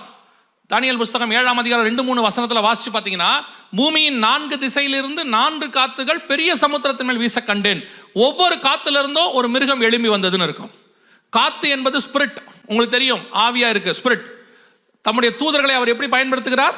காற்றுகளாக பயன்படுத்துகிறார். சங்கீத புஸ்தகம் சொல்லுது இல்லையா, தம்முடைய தூதர்களை காற்றுகளாகவும் தம்முடைய ஊழியக்காரர்களை அக்கினி சுவாலையாகவும் கர்த்தர் பயன்படுத்துகிறார். அப்ப காற்று என்பது எதன் அடிப்படையில் இருக்குது? ஸ்பிரிட். ஈஸ்ட்ல இருந்து வரக்கூடியதான காரியம், அதை நீ பின்தொடரணும். அதுதான் சொல்றேன். இது நான் படிச்சதை வச்சு உங்களுக்கு சொல்றேன். 4G வரைக்கும் எல்லாமே வெஸ்ட், ஆனா 5G 6G 10G வரைக்கும் இருக்கு, எல்லாமே ஃப்ரம் ஈஸ்ட். 5G வந்து ஃப்ரம் ஹுவே நிறுவனத்தை சார்ந்தது. 6G வந்து சைனாவுது. 10Gயும் ஜப்பான் சைனாலேருந்து வந்துட்டு இருக்கு. இப்போ 5Gக்கு அப்புறம் வரது எல்லாமே பார்த்தீங்கன்னா ஈஸ்ட். இப்போ ஈஸ்டர்ன் சைட்லேருந்து வரக்கூடிய ராஜாக்கள் தான் கடைசியாய் வருவாங்கன்னு சொல்லி ரெவலேஷன், வெளிப்படுத்தின விசேஷம் 16ஆம் அதிகாரம் 12-13 வசனம் சொல்லுது. ஸோ அப்போ ஈஸ்ட் ராஜாக்கள் நல்லா கவனிச்சு பார்த்தீங்கன்னா அமெரிக்கா வீழ்ச்சி அடையுது உங்கள் கண்ணுக்கு முன்னாடி. இப்போ அவங்களுக்கு மாற்றா யார் வரணும்னு பார்த்தீங்கன்னா சைனா வருது மேலே. சைனாவும் இந்தியாவும் ஒன்றா சேர்ந்துருக்கு ஒரு வாரமாக. இவங்க 2 பேருமே ஈஸ்டர்ன் கிங்ஸ். ஈஸ்ட்லேருந்து வரக்கூடியதான காற்று. இப்போ இந்த காற்றை பின்தொடர்கிற காலம் இதான் நடக்குது. இப்போ உங்களுக்கு தெரிய வேண்டியது என்னன்னா, இது காற்றை அடிப்படையாய் கொண்ட காலம். காற்று தான் நம்மளுடைய பேஸ். உங்களுடைய சர்வைவலுக்கு காத்து தான். காத்து இல்லாம நீங்க எந்த வேலையும் இப்ப செய்ய முடியாது. விமானம் கூட பறக்காது. உங்களுக்கு தெரியும், காத்தை கிழிச்சிட்டு தான் என்ன செய்யும்? விமானம் பறக்கும். காத்து இல்லாத இடத்துல விமானம் என்னவாகும்? ஏர் பாக்கெட்ஸ் சொல்லுவாங்க, கேள்விப்பட்டிருக்கீங்களா? பொத்துன்னு கீழே விடும். 1000 அடி 2000 அடி வரைக்கும் கீழே விடும். அப்படியே கீழே வந்து விடும். காத்து தான் எல்லாத்துக்கும் பேஸ். கடைசி காலத்தில் பிசாசு காற்றுல கிரியை செய்யும்னு பைபிள் சொல்லுது. அந்த வசனம் வாசிங்க. இப்போ எந்த காத்து நீங்களே புரிஞ்சுக்கோங்க. எபேசியருக்கு நிருபம் 2ஆம் அதிகாரம் எபிஷியன்ஸ் 2:2 வாசிங்க பார்ப்போம். 2வது வசனம் வாசிங்க. எபேசியர் 2:2 வாசிங்க. அவைகளில் நீங்கள் முற்காலத்திலே இவ்வுலக வழக்கத்திற்கு ஏற்றபடியாகவும் இவ்வுலகத்தின் வழக்கத்துக்கு ஏற்றபடியாகவும் கீழ்ப்படியாமின் பிள்ளைகளிடத்தில் இப்பொழுது கிரியை செய்கிற ஆகாயத்து அதிகார பிரபுவாகிய, ஒரு நிமிஷம், ஆகாயத்து அதிகார பிரபு இங்கிலீஷ்ல என்ன இருக்கு? பிரின்ஸ் ஆஃப் த ஏர் இருக்கா? கடைசி காலத்தில் காற்றினுடைய அதிபதி கிரியை செய்யும். பிரின்ஸ் ஆஃப் த ஏர். இப்போ அதுதான் இப்போ கிரியை செஞ்சுக்கிட்டு இருக்குது. டோட்டல் பூமியையும் காற்றை கொண்டு தான் கண்ட்ரோல் பண்றாங்க த்ரூ சேட்டிலைட்ஸ். நீங்க சும்மா சொல்றீங்க, மேலே சேட்டலைட்டை விட்டு வச்சிருக்காங்க, சேட்டலைட் தான் கண்காணிக்குது, எல்லா சிசிடிவியும் சேட்டலைட்டோட கனெக்ட் ஆயிருக்குது, நம்ம மொத்த அக்கௌண்ட்ஸும் சேட்டலைட்டோட கனெக்ட் ஆயிருச்சு, நம்முடைய எல்லாமே சேட்டலைட். இந்த மொத்த சேட்டலைட்டுக்கும் நமக்கு நடுவில் என்ன இருக்குன்னா காத்து இருக்குது. அதுதான் பேஸ். வேதம் சொல்லக்கூடியதான ஓசியாவின் புஸ்தகம் 12ஆம் அதிகாரம் 1வது வசனம் அந்த காலகட்டம் நிறைவேறி. இந்த ஒரு 5 வருஷத்துல மட்டுமே கிட்டத்தட்ட 4000க்கும் மேற்பட்ட சேட்டிலைட்ஸ் விடப்பட்டிருக்கு. டோட்டல் பூமியை இன்ச் பை இன்ச்சா கண்காணிக்கிறதுக்கு, மனுஷனை கண்காணிக்கிறதுக்கு, அத்தனை பேரையும் டோட்டலாக கொண்டு வரக்கூடியதான ஒரு ஒன் வெப்னு சொல்லுவாங்க. உலகத்தில் மொத்தமே 4 பெரிய சேட்டலைட் நிறுவனங்கள் தான் இருக்கு. அமேசான் ஒன்று இருக்கு இல்லையா, ஒன் வெப் இருக்கு, இந்த மாதிரி ஒரு 4 ஸ்டார்லிங்க் இருக்கு, இந்த மாதிரி 4 தான் இருக்கு. இவங்க 4 சேர்ந்து ஒன்னாயிட்டாங்கன்னா டோட்டல் வேர்ல்டும் ஒரு ஆள் கண்ட்ரோலுக்கு போயிடும். ஸோ நாம் அத்தனை பேருமே ஒரு கண்ட்ரோலுக்கு கீழே வந்திருக்கோம். பை எது வழியாகன்னு பார்த்தா காற்று வழியாக. நாம் மிக மிக முக்கியமான கடைசி காலத்தில் இருக்கிறோம். நம்மை காற்று தான் கண்ட்ரோல் பண்ண தொடங்கி இருக்கிறது. உங்களாலேயே செல்போன் இல்லாமல் இருக்க முடியுமான்னு யோசித்து பாருங்க. செல்போன் இல்லாமல் உங்களால் இருக்க முடியுமான்னு மட்டும் பாருங்க. செல்போன் உங்கள் வாழ்க்கையில் ஒரு அங்கமாக மாறிடுச்சு. உங்கள் பையனை நீங்கள் தண்டிக்கணும்னு முடிவு பண்ணீங்கன்னா அடிக்காதீங்க, செல்ஃபோனை மட்டும் வாங்கி கையில் வச்சுப்பாங்க 10 நிமிஷம். அவன் உலகத்திலேயே உங்களை தான் அப்போ அதிகமாக மதிப்பான். தயவு செஞ்சு கொடுத்துருங்க ப்ளீஸ். அது உங்கள் கையில் இருக்கும்போது அவனுக்கு ஒரு மெசேஜ் வந்து அவன் என்ன பாடுபடுவான்னு பாருங்க. அது என்ன மெசேஜ்னு தெரிஞ்சுக்குள்ள அவன் படுற பாடு பெருசாக இருக்கும். இன்னைக்கு செல்ஃபோன் தான் மிக முக்கியமானது. அதுக்குள்ளே எல்லாத்தையும் வந்தாச்சு. இப்பவும் சொல்கிறேன், செல்ஃபோன் யுகம் முடிவடைய போகுது. பயோமெட்ரிக் யுகம் வருது. இந்த செல்ஃபோனுக்கு பதிலாக நீங்களே பேஸாக மாற போறீங்க. காத்து உங்களை நடத்த போகுது. உங்களுக்கு பயோசிப் போடுறதுக்கான காலம் ரெடி ஆயிடுச்சு. 2030 ஃபோன்ஸ் இல்லாமல் கொஞ்சம் கொஞ்சமாக இல்லாமல் போக போகுது. ஃபோனுக்கு பதிலாக நீங்களே உங்களுக்குள்ளேயே எப்படி சிம் கார்டு வைக்கிறாங்க ஃபோனுக்குள்ள, உங்களுக்குள்ளேயே சிப்பு வச்சிருவாங்க. நீங்களே ஃபோனாக மாறுவீங்க, நீங்களே லேப்டாப்பாக மாறிடுவீங்க, எல்லாமே நீங்களே ஆயிடுவீங்க. வேதம் சொன்ன ஓசியாவின் புஸ்தகம் 12ஆம் அதிகாரம் 1வது வசனம் நம் கண்களுக்கு முன்பாக நிறைவேறி கொண்டிருக்கிறது. தயவு செய்து வாலிப பிள்ளைகளுக்கு சொல்றேன், வாலிப பசங்களுக்கு சொல்றேன், ஃபோன் நல்லது, நான் இல்லைன்னே சொல்லலை. ஆனால் எது ஒன்றுமே லிமிட்டை தாண்டிச்சுன்னா ஆபத்து. சாப்பாடு நல்லது, பெருந்திண்டி ஆபத்து. அப்படிதானே இருக்கு. பொருள் நல்லது, பொருள் ஆசை ஆபத்து. ஃபோன் நல்லது, ஆனால் ஃபோனே அடிக்ட் ஆனால் தப்பு. இன்னைக்கு நீங்கள் பார்க்குற டெக்னாலஜி எல்லாம் தாண்டி ஏஐ டெக்னாலஜிக்குள்ளே போய் ஏஜிஐ டெக்னாலஜின்னு இன்னொன்று வருது. ஏஜிஐ டெக்னாலஜி உங்களை கண்ட்ரோல் பண்ணுற டெக்னாலஜி வருது. நீங்கள் ஃபீட் பண்ணுற ஒவ்வொரு மெசேஜும் ஏதோ யாருக்கோ ஒருத்தருக்கு அனுப்புறீங்க அப்படின்னு நினைக்கிறீங்க. நீங்கள் டெலிட் பண்ணிட்டீங்கன்னா உங்ககிட்ட அது இல்லை. டெலிட் ஃபார் எவ்ரி ஒன் கொடுத்துட்டீங்கன்னா அவங்ககிட்டையும் இல்லை. Now you are safe. அப்படி தான் நினைக்கிறீங்க. அப்படி தான் நீங்கள் நினைக்கிறீங்க. நான் டெலிட் பண்ணிட்டா எங்கள் வீட்டில் யாரும் பார்க்க மாட்டாங்க. டெலிட் ஃபார் எவ்ரி ஒன் கொடுத்துட்டா யாருமே பார்க்க மாட்டாங்க. ஸோ நாம் இப்போ சேஃபாக இருக்கிறோன்னு. நீங்கள் எந்த ஆப் டவுன்லோட் பண்ணும் போதும் அது ஒரு 3-4 பெர்மிஷன் கேட்கும் தெரியுமா? ஃபோன் ஆன் பண்ணும் போதும் சரி, ஆப் டவுன்லோட் பண்ணும் போதும் சரி, ஒரு 3-4 பெர்மிஷன் கேட்கும். அந்த பெர்மிஷனை நீங்கள் கொடுக்காம அந்த ஆப்பை டவுன்லோட் பண்ணவே முடியாது. அந்த ஆப் என்ன டவுன்லோட் கேட்குது, என்ன பெர்மிஷன் உங்களுக்கு கேட்குது? உங்கள் ஃபோனை டோட்டலாக அதை ஆக்சஸ் பண்ண போகுது. உங்கள் மெசேஜஸ்லேருந்து வீடியோஸ்லேருந்து எல்லாமே ஆக்சஸ் பண்ணுது. ஸோ உங்கள் ஃபோனில் இருக்கிற அத்தனை சீக்ரெட்ஸும் அவங்கக்கிட்ட தான் இருக்குது. நீங்கள் டெலிட் பண்ணிட்டீங்க, ஆனால் ஒரு காப்பி அவங்கக்கிட்ட இருக்கும், கன்ஃபார்மாக இருக்கும். வாட்ஸ்அப்போடைய டேர்ம்ஸ் அண்ட் கண்டிஷன்ஸை போய் படிச்சு பாருங்க. நீங்கள் டெலிட் பண்ணிட்டாலும் அந்த மெசேஜ் மினிமம் 6 months 180 days அவங்ககிட்ட இருக்கணும்னு இருக்கு வச்சிருப்பாங்க. வீடியோஸாக இருந்தாலும் எதாக இருந்தாலும் தயவு செய்து கேர்ஃபுல்லாக இருங்க. சமீபத்தில் யூஎஸில் நான் சொன்னது ஒரு 2-3 வாரத்துக்கு முன்னாடி ஏஐ பண்ண வேலை உங்களுக்கு ஞாபகம் இருக்கும்னு நினைக்கிறேன். ஒரு மனுஷன் தான் வேலை நேரத்தை முடிச்சுட்டு 5 o'clock சிஸ்டமை அவர் ஷட் டவுன் பண்ண போகிறாரு. ஏஐ வந்து சொல்லுது, அங்கே அந்த கம்பெனியில் ஏஐ வந்து சிஇஓ தான், சிஇஓ வந்து ஏஐ தான், ஆர்டிஃபிஷியல் இன்டெலிஜென்ஸ். அது சொல்லுது 1 more hour ஒர்க் பண்ணு அப்படின்னு. அவர் சொல்கிறாரு என் ஒர்க் முடிஞ்சிருச்சு, டைம் ஓவர், நான் ஷட் டவுன் பண்ண போகிறேன்னு. அது சொல்லுது ஒர்க் பண்ண முடியுமா முடியாதா? அவர் சொல்கிறாரு முடியாது. அது சொல்லுது உன்னுடைய சீக்ரெட் சேட்ஸ் எல்லாத்தையும் உன் ஒய்ஃப் நம்பருக்கு நான் அனுப்புவேன்னு சொல்லுது. உன்னை பற்றின விஷயங்களை நான் அனுப்புவேன் அப்படிங்குது. இதுதான் இன்னைக்கு உள்ள பேசிக் ஏஐயோடைய த்ரெட்டன். ஒரு டிக்டேட்டர்ஷிப் வருகிறது. நான் உங்களுக்கு அதிகமாக சொல்ல வேண்டியதில்லை, புரியும்னு நினைக்கிறேன். உங்களையும் என்னையும் கண்ட்ரோல் பண்ணுற காற்றின் காலம் வருகிறது. முழுக்க முழுக்க கண்ணுக்கு தெரியாத எதிரி உருவாகுது. எதிரி கிங்டம் உருவாகுது. அது முழுக்க முழுக்க பேஸ் காத்து, காற்றை அடிப்படையாய் கொண்ட கடைசி கால ஒரு அரசாங்கம், கிங்டம் உருவாகுது. முந்தியெல்லாம் ஒரு ராஜா இருப்பார், அவருடைய ஆட்கள் நம்மளை கண்ட்ரோல் பண்ணுவாங்க. இப்போ அப்படி இல்லை. ராஜா எங்கே இருக்காருனே தெரியாது, ஆனால் ஃபோன் நம்மளை கண்ட்ரோல் பண்ணுது, ஆப் நம்மளை கண்ட்ரோல் பண்ணுது. இதை தாண்டி ஆர்டிஃபிஷியல் இன்டெலிஜென்ஸ் கண்ட்ரோல் பண்ண போது இயேசு சொன்ன காலம் வருகிறது. அதைத்தான் இயேசு ஒரே வார்த்தையில் சொல்வார், ஒருவரும் தப்பி போகாத காலம் ஒன்று வருகிறது. அத்தனை பேரையும் கண்ட்ரோல் பண்ணுறது, ஒருவரும் தப்பி போகாது. இப்போ எடுத்து பாருங்க, இந்த நாட்டை பொறுத்த வரைக்கும் அத்தனை சிட்டிசன்ஸும் யார் கண்ட்ரோலில் இருப்பாங்க? கவர்மெண்ட் கண்ட்ரோலில் இருக்கணும். ஒவ்வொரு நாடும் இப்போ அதை செஞ்சுக்கிட்டே இருக்கு. டோட்டலாக உலகத்தில் இருக்கிற மொத்த நாடும் ஒரு சிஸ்டம்குள்ள அதை கொண்டு வரும்போது டோட்டல் வேர்ல்டும் ஒருத்தர் கண்ட்ரோலுக்கு வரும். அதுக்கான எல்லாம் ரெடியாக இருக்கிறது. 12:1 ஓசியாவின் புஸ்தகம் ரெடியாக இருக்கிறது. இவ்வளோ கஷ்டமாக இருக்குதே, இப்போ நம்ம என்ன பண்ணணும் அப்படின்னா 2 காரியம் நீங்கள் செய்யணும். ஒன்று, ஒழுக்கமான வாழ்க்கை. நீங்கள் என்ன ஆன்லைனில் ஒழுக்கமாக இருக்கீங்களோ நீங்கள் எதுக்கும் பயப்பட வேண்டிய அவசியம் கிடையாது. நாம் சரியாக இருந்தால் ஏஐ கிடையாது, அவங்களுக்கு அப்பா ஏஐ வந்தாலும் பயப்பட வேண்டாம். 2வது, நாம் ஒழுக்கமாக இருந்தாலும் ஒரு டிக்டேட்டர்ஷிப் வரும். இதிலிருந்து தப்பிக்கிறது எப்படி? ஒரே ஒரு வழிதான் இருக்கு. 2வது வழி, அது ஆண்டவராக இயேசு கிறிஸ்துவினுடைய வருகை. அதில் போயிட்டோம்னா உங்களையும் என்னையும் யாரும் எதுவும் கண்ட்ரோல் பண்ண முடியாது. இயேசு கிறிஸ்துவின் வருகைக்கு பிறகு இது டோட்டலாக கண்ட்ரோல் ஆகும். அதுக்கு முன்னாடி உங்களை என்னையும் மீட்க விரும்புகிறார் ஆண்டவர். உபத்திரவ காலத்திற்கு முன்பதாக உங்களை காப்பாற்ற, என்னையும் காப்பாற்ற விரும்புகிறார். அதுக்கு தான் இது உங்களுக்கு சொல்லப்படுது. திருப்பியும் சொல்றேன், இது ஒரு ரொட்டீன் உங்க சர்ச்லயோ அல்லது உங்களுடைய ஏரியாவில் நடக்கிற மீட்டிங் இல்லை. ஏதோ வருஷத்துக்கு ஒரு தடவை ஒரு கன்வென்ஷன் 2 நாள் வைப்பாங்கன்ட்டு. முழுக்க முழுக்க நோவா நீதியை பிரசங்கித்தது போல, எரேமியா நேபுகாத் நேச்சார் வருகிறான் என்று முன்னறிவித்தது போல, உங்களையும் உங்கள் குடும்பங்களையும் வரப்போகிற மிகப்பெரியதான காலத்திற்கு தப்புவிக்கும்படி கர்த்தர் இப்பொழுதே உங்களுக்கு ஒரு வாய்ப்பை கொடுக்கிறார். ஆண்டவர் உங்க இடத்துக்கு வந்து சொல்லுகிறார்.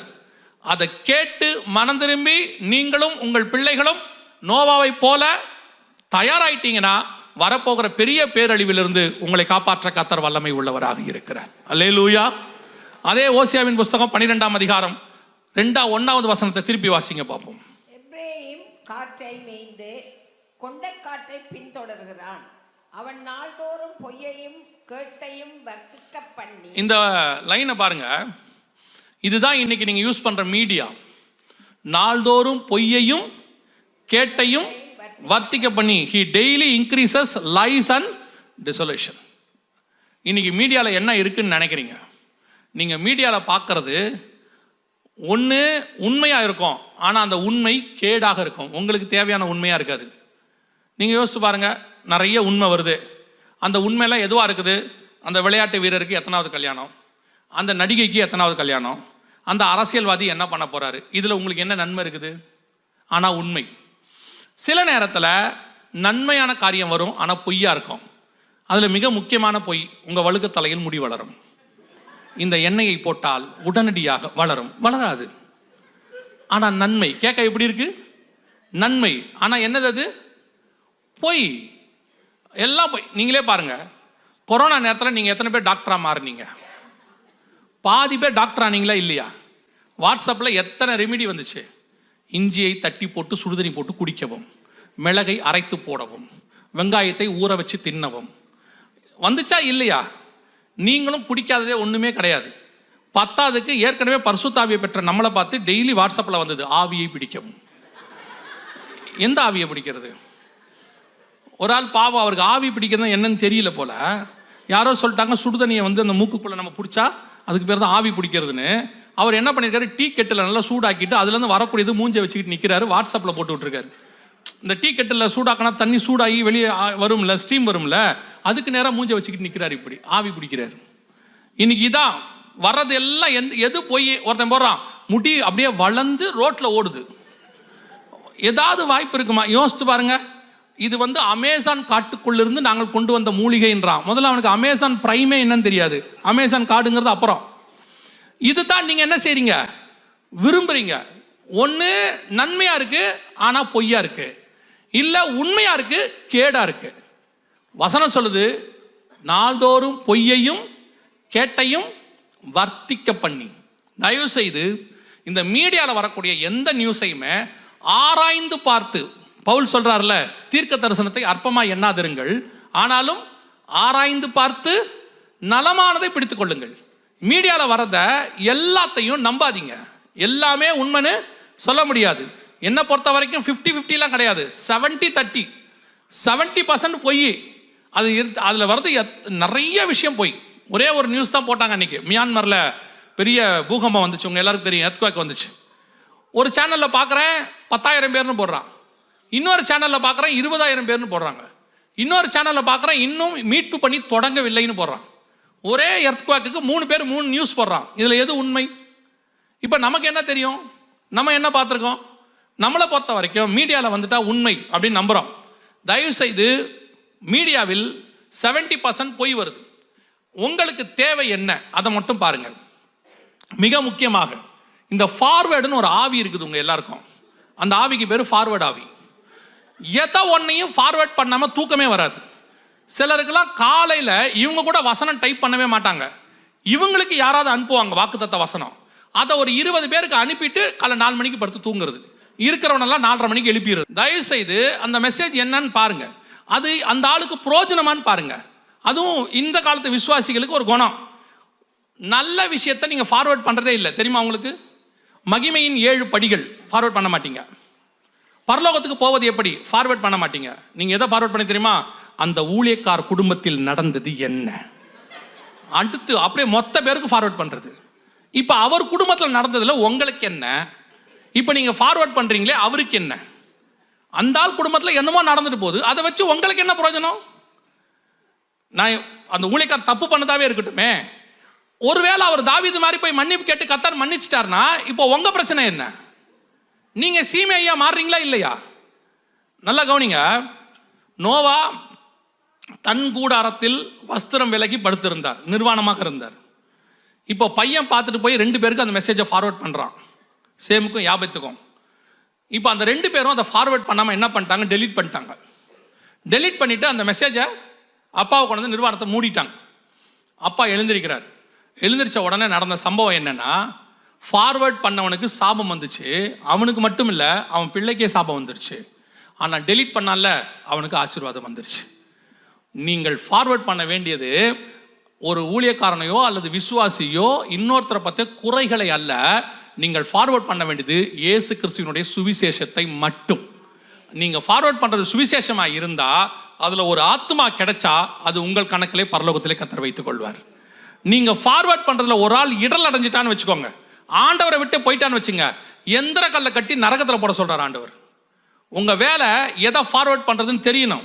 நாள்தோறும் பொய்யையும் கேட்டையும் வர்த்திக்க பண்ணி நீங்கள் ஃபார்வேர்ட் பண்ணுற ஒரு ஊழியக்காரனை பற்றியோ ஒரு ஊழியத்தை பற்றியோ ஒரு விசுவாசியை பற்றியோ தேவையில்லாத காரியத்தை ஃபார்வேர்ட் பண்ணுவீர்களானால் அது நாள்தோறும் கேட்டை வர்த்திக்க பண்ணுறதுக்கான ஒரு அடையாளம். தயவு செய்து கடைசி காலத்தில் இந்த தூஷிக்கிறது, 2 கொரிந்தியர் தீமோத்தேயு நிருபம் 2வது லெட்டரில் பவுல் சொல்லுவார், 3ஆம் அதிகாரம் 1-2 வசனங்கள் வாசிங்க பார்ப்போம். 2 தீமோத்தேயு 3:1-2. மேலும் கடைசி நாட்களில் கொடிய காலங்கள் வரும் என்று அறிவாயாக, எப்படியெனில் மனுஷர்கள் தற்பிரியராயும் பணப்பிரியராயும் வீம்புக்காரராயும் அகந்தை உள்ளவர்களாயும் தூஷிக்கிறவர்களாயும். அதாவது தூஷிக்கிறவர்கள், அந்த லிஸ்ட்டை போய் எடுத்து வீட்டில் படிச்சு பாருங்க. அந்த லிஸ்ட்டில் உள்ளவங்க எப்படியாவது ஒரு 2 பேராவது உங்கள் வீட்டில் இருப்பாங்க. தாய் தந்தரை கனம் பண்ணாதவர்களாயும் அகந்தை உள்ளவர்களாயும் எல்லாம் இருக்கும். அதில் அந்த லிஸ்ட்டில் எப்படியும் ஒரு 2 பேர் நம்ம வீட்டில் இருப்பாங்க. அதெல்லாம் கடைசி காலத்தினுடைய அடையாளம்னு வேதம் சொல்லுது. உங்களை என்னையும் கர்த்தர் குற்றம் சுமத்தவோ தூஷிக்கவோ கர்த்தர் அழைக்கவில்லை, பரியாசம் பண்ண அழைக்கவில்லை. கர்த்தர் அழைத்து நம்மளை பார்த்து சொன்னது ஒரே ஒரு வேலை, போய் சகல ஜாதிகளுக்கும் சுவிசேஷத்தை பிரசையுங்கள். You want to preach the gospel, you want to forward the gospel, good news. இந்த மாதிரி செய்திகளை அல்ல. 12:1 ஓசியாவின் புஸ்தகம் சொல்லுகிறது, நாள்தோறும் பொய்யையும் கேட்டையும் வர்த்திக்க பண்ணி. அடுத்து என்ன இருக்குது அதுல? அசிரியரோட உடன்படிக்கை பண்ணுகிறான். இந்த தீர்க்க தரிசனம் எல்லாம் 2022 நிறைவேறுச்சு. இதெல்லாம் கிட்டத்தட்ட 2500 வருஷமா நடக்காத சம்பவம். இங்க பாருங்க, இது ட்ரம்ப் வந்த பிறகு நடந்த சம்பவம். இது அசிரியரோடு கூட உடன்படிக்கை உறுதி பண்ணி, அசிரியரோடு கூட உடன்படிக்கை. அசிரியரோடு கூட உடன்படிக்கைனா என்ன? இன்னைக்கு அசிரியன்ஸ்னா யாரு அப்படின்னு கேட்டீங்கன்னு சொன்னா, ஆவிலா தேசம் பைபிள்ல இருக்கு, நீங்க அதை அப்புறமா போய் வாசிக்கலாம். இப்போ உங்களுக்கு ஈஸியா புரியறதுக்கு சொல்றேன். சிரியாவுக்கு இந்த பக்கத்தில் இருக்கக்கூடிய அரபு நாடுகள் எல்லாம், இப்போ இருக்க துபாய், ஒரு 7 நாடுகள் இருக்குது. இவங்க எல்லாம் என்ன செய்வாங்களாம், இஸ்ரேல் கூட உடன்படிக்கை பண்ணுவாங்கன்னு இருக்கு. இதுக்கு 2000 வருஷமா எந்த சாத்தியமும் இல்லை, அதுக்கு முன்னாடியும் சாத்தியம் இல்லை, இப்போ 1948 இருந்தும் சாத்தியம் இல்லை. ஏன்னா இஸ்ரேல் என்பது அரபு நாடுகளுக்கு எப்படிப்பட்ட நாடு? Enemy country. அரபு கண்ட்ரி 22 இருக்கு. இந்த 22 நாட்டுடைய பாஸ்போர்ட்லையும் எழுதியிருப்பாங்க, நீங்க வேணா போய் பாருங்க. ஃபர்ஸ்ட் பேஜ்ல பிரிண்ட் ஆயிருக்கும். என்ன போட்டிருப்பாங்க தெரியுமா? This passport is not valid for இஸ்ரேல்னு இருக்கும். இஸ்ரேலுக்கு இந்த பாஸ்போர்ட்டை கொண்டு போக கூடாதுன்னு அவன் பிரிண்ட் பண்ணி வச்சிருக்கான். ஆனா பைபிள் சொல்லுது, கடைசி நாட்களில் அசிரியரோடு கூட உடன்படிக்கை பண்ணுவார்கள். கிட்டத்தட்ட 7 நாடுகளோடு கூட உடன்படிக்கை பண்ணியாச்சு. அபுதாபியோட, அதாவது அரபு நாடுகள் 7 இருக்கு அந்த இடத்துல, UAEன்னு சொல்லுவாங்க. 7 நாட்டோடையும் அவங்க என்ன பண்ணிட்டாங்க, சைன் பண்ணியாச்சு. ஓசியா 12:1 நம் கண்களுக்கு முன்பாக. இவங்கெல்லாம் யாருன்னு கேட்டீங்கன்னா, மிகப்பெரிய எதிரிகள். 50 வருஷமா பயங்கரமான, என்ன சொல்றது, இஸ்ரவேலை இல்லாம பண்ணணும்னு நினைக்கிறவங்க. ஆனா இன்னைக்கு அவர்களோடு கூட உடன்படிக்கை பண்ணி இருக்கிறார்கள். கடைசியா அந்த வசனம் என்ன சொல்லுது? அசிரியரோடு கூட உடன்படிக்கை பண்ணி எகிப்துக்கு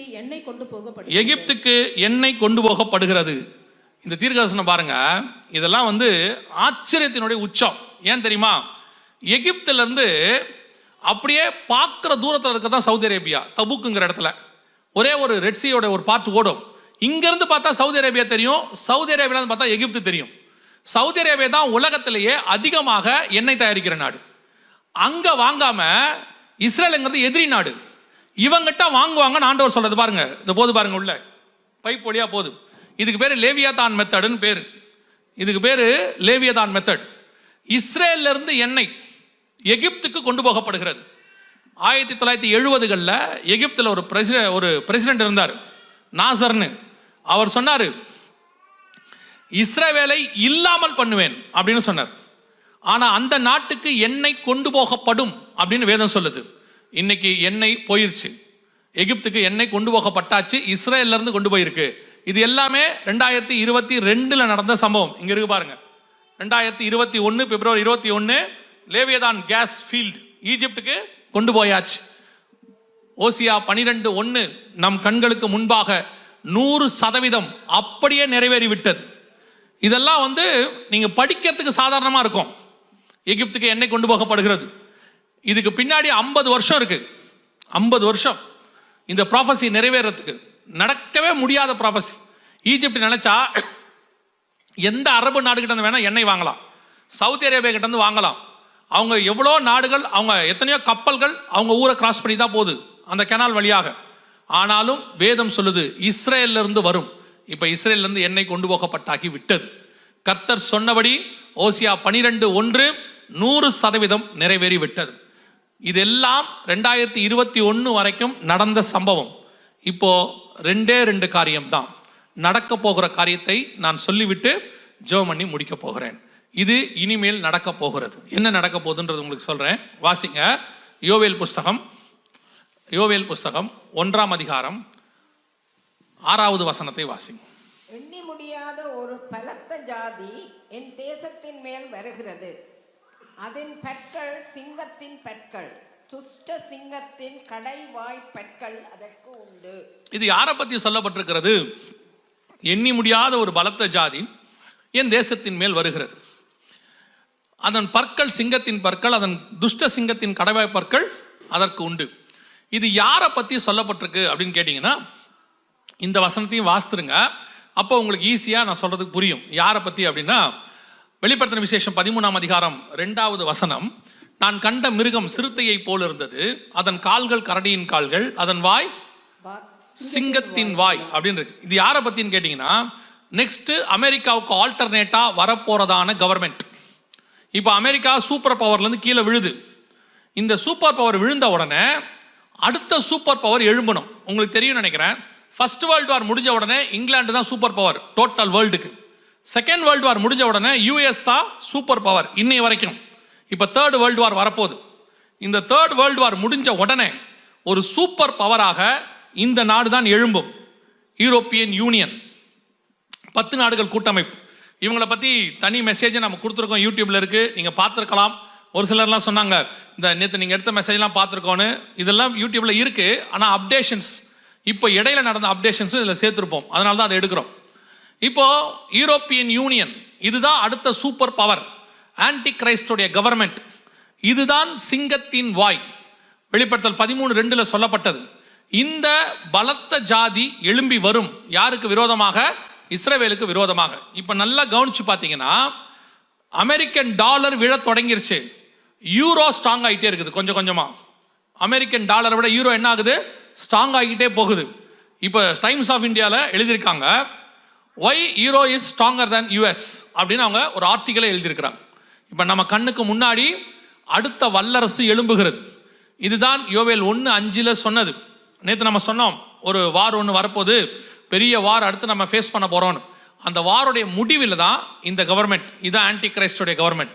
இந்த கவர்மெண்ட்ல வரக்கூடிய ஒருத்தர் தான் ஆன்டி கிரைஸ்டாக இருக்கணும், அந்த கடைசி ராஜாவாக. அந்த ஆன்டி கிரைஸ்ட் வருவதற்கு முன்பதாகத்தான் உங்களையும் என்னையும் மீட்க வருவேன் என்று இயேசு வாக்கு பண்ணி இருக்கிறார். அல்லேலூயா. 2 தெசலோனிக்கேயர் 2ஆம் அதிகாரத்தில் 4 முதல் 9 வசனங்கள், 2 Thessalonians chapter 2 verses 4 to 9 நீங்க வாசிக்கும் பொழுது அந்த ஆன்டி கிரைஸ்டுடைய கவர்மெண்ட்டை பற்றியும் அவன் எழும்புவதை பற்றியும் அங்கே சொல்லப்பட்டிருக்கிறது. அந்த அக்கிரமக்காரனுடைய வருகை சாத்தானுடைய சைலண்ட் படி சகல வல்லமையோடும் அடையாளங்களோடும் பொய்யான அற்புதங்களோடு கூட இருக்கும் அப்படின்னு 7 முதல் 9 வசனத்தில் இருக்கு. ஸோ இந்த கவர்மெண்ட் தான் வரப்போகுது. இப்போ இந்த கவர்மெண்ட் ஸ்ட்ராங் ஆகிட்டே இருக்கு. கொஞ்சம் கொஞ்சமா மிலிட்ரி அவங்க வளர்த்துக்கிட்டு இருக்கிறாங்க. அவங்களுடைய எக்கானமி ஸ்ட்ராங் ஆகுது.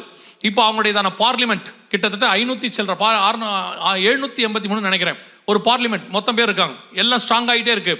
இப்போ இவர்கள் அடுத்த வல்லரசாக உருவாகும் பொழுது இது எல்லாத்தையும் கண்ட்ரோல் பண்ணக்கூடியவனாகத்தான் ஒருவன் எழும்பி வருவான். எண்ணி முடியாத ஒரு பலத்த ஜாதி என் தேசத்தின் மேல் வருகிறது. இப்போ அந்த எண்ணி முடியாத பலத்த ஜாதி ஏறக்குறைய 28 நாடு இருக்குது. 28 நாடு இருக்கு. இப்போ நிறைய நாடுகள் சேரத்துக்காக சொல்லி இருக்கிறாங்க. இந்த நாடுகள் எல்லாம் ஒன்னா சேரும் போது எண்ணி முடியாத ஒரு பலத்த ஜாதி, ஒரு டோட்டல் யூனியன் ஒன்று உருவாக போகிறது. ஆண்டவர் சொன்னபடி இதுதான் அடுத்து நடக்கணும். நம்ம கண்ணுக்கு முன்னாடி நேற்றும் சொன்னேன், இன்னைக்கும் சொல்றேன், ஒரு மிகப்பெரிய தேர்ட் வேர்ல்டு வார் ஒன்று உருவாகணும். அந்த வாருடைய முடிவில் இதுதான் கவர்மெண்ட், இவங்க தான் ஆன்டி கிரைஸ்டுடைய கவர்மெண்ட். இப்போ இவங்க நம்ம கண்ணுக்கு முன்னாடி ரெடியாக இருக்கிறாங்க. வார் முடிஞ்ச உடனே சூப்பர் பவராக மாறுவாங்க. இப்போ எப்படி ஃபர்ஸ்ட் யூகே உடைய பவுண்ட் இருந்துச்சு, அதுக்கு பதிலாக யூஎஸ் டாலர் கொண்டு வந்தாங்க 1930s. இப்போ யூஎஸ் டாலருக்கு பதிலாக இன்னொன்று உருவாக்குறாங்க, பிரிக்ஸ் எல்லாம் கொண்டு வராங்க. அது எதுவுமே வராது, யூரோ தான் வரும். இந்த யூரோக்கு தலைவராகத்தான் வரப்போற ஆன்டி கிரைஸ்ட் வருவான். இது எல்லாமே வேதம் சொன்னதான மிக துல்லியமான தீர்க்க தரிசனம். இது நடக்க வேண்டிய மிக முக்கியமானது, அடுத்து நடக்க வேண்டியது. இதை ஒட்டி இன்னும் ஒன்று நடக்கணும். அதை மட்டும் சொல்லிட்டு நான் ஜெபம் பண்ணி முடிக்க விரும்புகிறேன். வாசிங்க யோவேல் தீர்க்கதரிசன புஸ்தகம் 1ஆம் அதிகாரம் 15வது வசனத்தை வாசி. 1:15 வாசிங்க. அந்த நாளின் நிமித்தம் ஐயோ, கர்த்தருடைய நாள் சமீபமாய் இருக்கிறது. கர்த்தருடைய நாள் சமீபமாக இருக்கிறது. அது சங்காரம் போல சர்வ வல்லவரிடத்தில் இருந்து வருகிறது. சங்காரம் போல சர்வ வல்லவரிடத்திலிருந்து வருகிறது. இது யோவேல் 1:15. 2:1 வாசிங்க பார்ப்போம். யோவேல் 2:1. சீயோனிலே எக்காலம் ஊதுங்கள், என் பரிசுத்த பர்வதத்திலே எச்சரிப்பின் சத்தம் இடுங்கள். தேசத்தின் குடிகள் எல்லாம் தத்தளிக்க கடவர்கள், ஏனெனில் கர்த்தருடைய நாள் வருகிறது, அது சமீபமாய் இருக்கிறது. 2வது அதிகாரத்துல 2வது தடவை கர்த்தருடைய நாள் எப்படி இருக்கிறது? சமீபமாய் இருக்கிறது. 3வது வாசிங்க. யோவேல் புஸ்தகம் 2ஆம் அதிகாரம் 11வது வசனம் வாசிங்க. கர்த்தர் தமது சேனைக்கு முன் சத்தமிடுவார், அவருடைய பாளையம் மகா பெரியது, அவருடைய வார்த்தையின்படி செய்கிறதற்கு வல்லமை உள்ளது. கர்த்தருடைய நாள் பெரிதும் மகா பயங்கரமாய் இருக்கும், அதை சகிக்கிறவன் யார்? யோசித்து பாருங்க, 2 அதிகாரத்துல 3 தடவை கர்த்தருடைய நாள் வருகிறது, கர்த்தருடைய நாள் வருகிறது என்று வேதம் சொல்லுது. இந்த கர்த்தருடைய நாள்னா என்ன? 2 பேதுருவின் புஸ்தகம் 3ஆம் அதிகாரம் 9-10 சொல்லுகிறது. கர்த்தருடைய நாள் இரவிலே திருடன் வருகிற விதமாய் வரும், அப்பொழுது வானங்கள் மடமடவென்று அகன்று போம், பூதங்கள் வெந்து உருகி போம், பூமியும் அதில் உள்ள கிரியைகளும் எரிந்து அழிந்து போகும். வருகைக்கு முன்பாக ஒரு மிகப்பெரியதான disaster, third world war, natural calamities, அதோடு கூட ஃபெமைன்ஸ், அதோடு கூட கில்லிங் டிசீசஸ் எல்லாம் சேர்ந்து ஒன்றா வரும். அத்தனையும் சேர்ந்து எப்படி செகண்ட் வேர்ல்டு வார் டோட்டல் உலகத்தையே கொலாப்ஸ் ஆக்குச்சோ, அதை விட மோசமான கொலாப்ஸ் தேர்ட் வேர்ல்டு வார் செய்யும். இந்த தேர்ட் வேர்ல்டு வாரில் நீங்கள் நினைக்கிற மாதிரியெல்லாம் இல்லை. அந்த தேர்ட் வேர்ல்டு வார் முடியும் போது அதை ஒட்டி கர்த்தருடைய வருகையும் சம்பவிக்கும். அந்த வருகை வரும் பொழுது கவனித்துக் கொள்ளுங்கள், அந்த தேர்ட் வேர்ல்டு வார் நடக்கும்போது வரலாம், இப்போ வரலாம், முடியும் போது வரலாம். ஏன்னா இது வரைக்கும் சொன்ன எல்லா ப்ராபசிஸும் ரெடியாக இருக்கு. ஒரு பலத்த ஜாதி யூரோப்பியன் யூனியன் எழும்பிடுச்சு. இப்போ தேர்ட் வேர்ல்டு வார் ஒரு பக்கம் ஸ்டார்ட் ஆயிடுச்சுன்னு சொல்கிறாங்க. ரஷ்யா அந்த இடத்துல ஸ்டார்ட் பண்ணுதுன்னு சொல்கிறாங்க. இந்த பக்கம் இஸ்ரேல் காசால ஸ்டார்ட் பண்ணுதுன்னு சொல்கிறாங்க. ஸோ நமக்கு ஆண்டவரோட நாள் நாளிகை தெரியாது. ஆனால் ஒன்று மட்டும் திருப்பி திருப்பி பைபிள் சொல்லுது, கர்த்தருடைய நாள் சமீபமாக இருக்கிறது, கர்த்தருடைய நாள் சமீபமாக இருக்கிறது, அது மகா பயங்கரமாக இருக்கிறது. இந்த கர்த்தருடைய நாள் வருது, இதுக்கு நடுவில் சபை எடுத்துக்கொள்ளப்படும். நீங்களும் நானும் மர்ரூமாயி பரலோகத்துக்கு என்ன செய்ய போகிறோம்? போக போகிறோம்.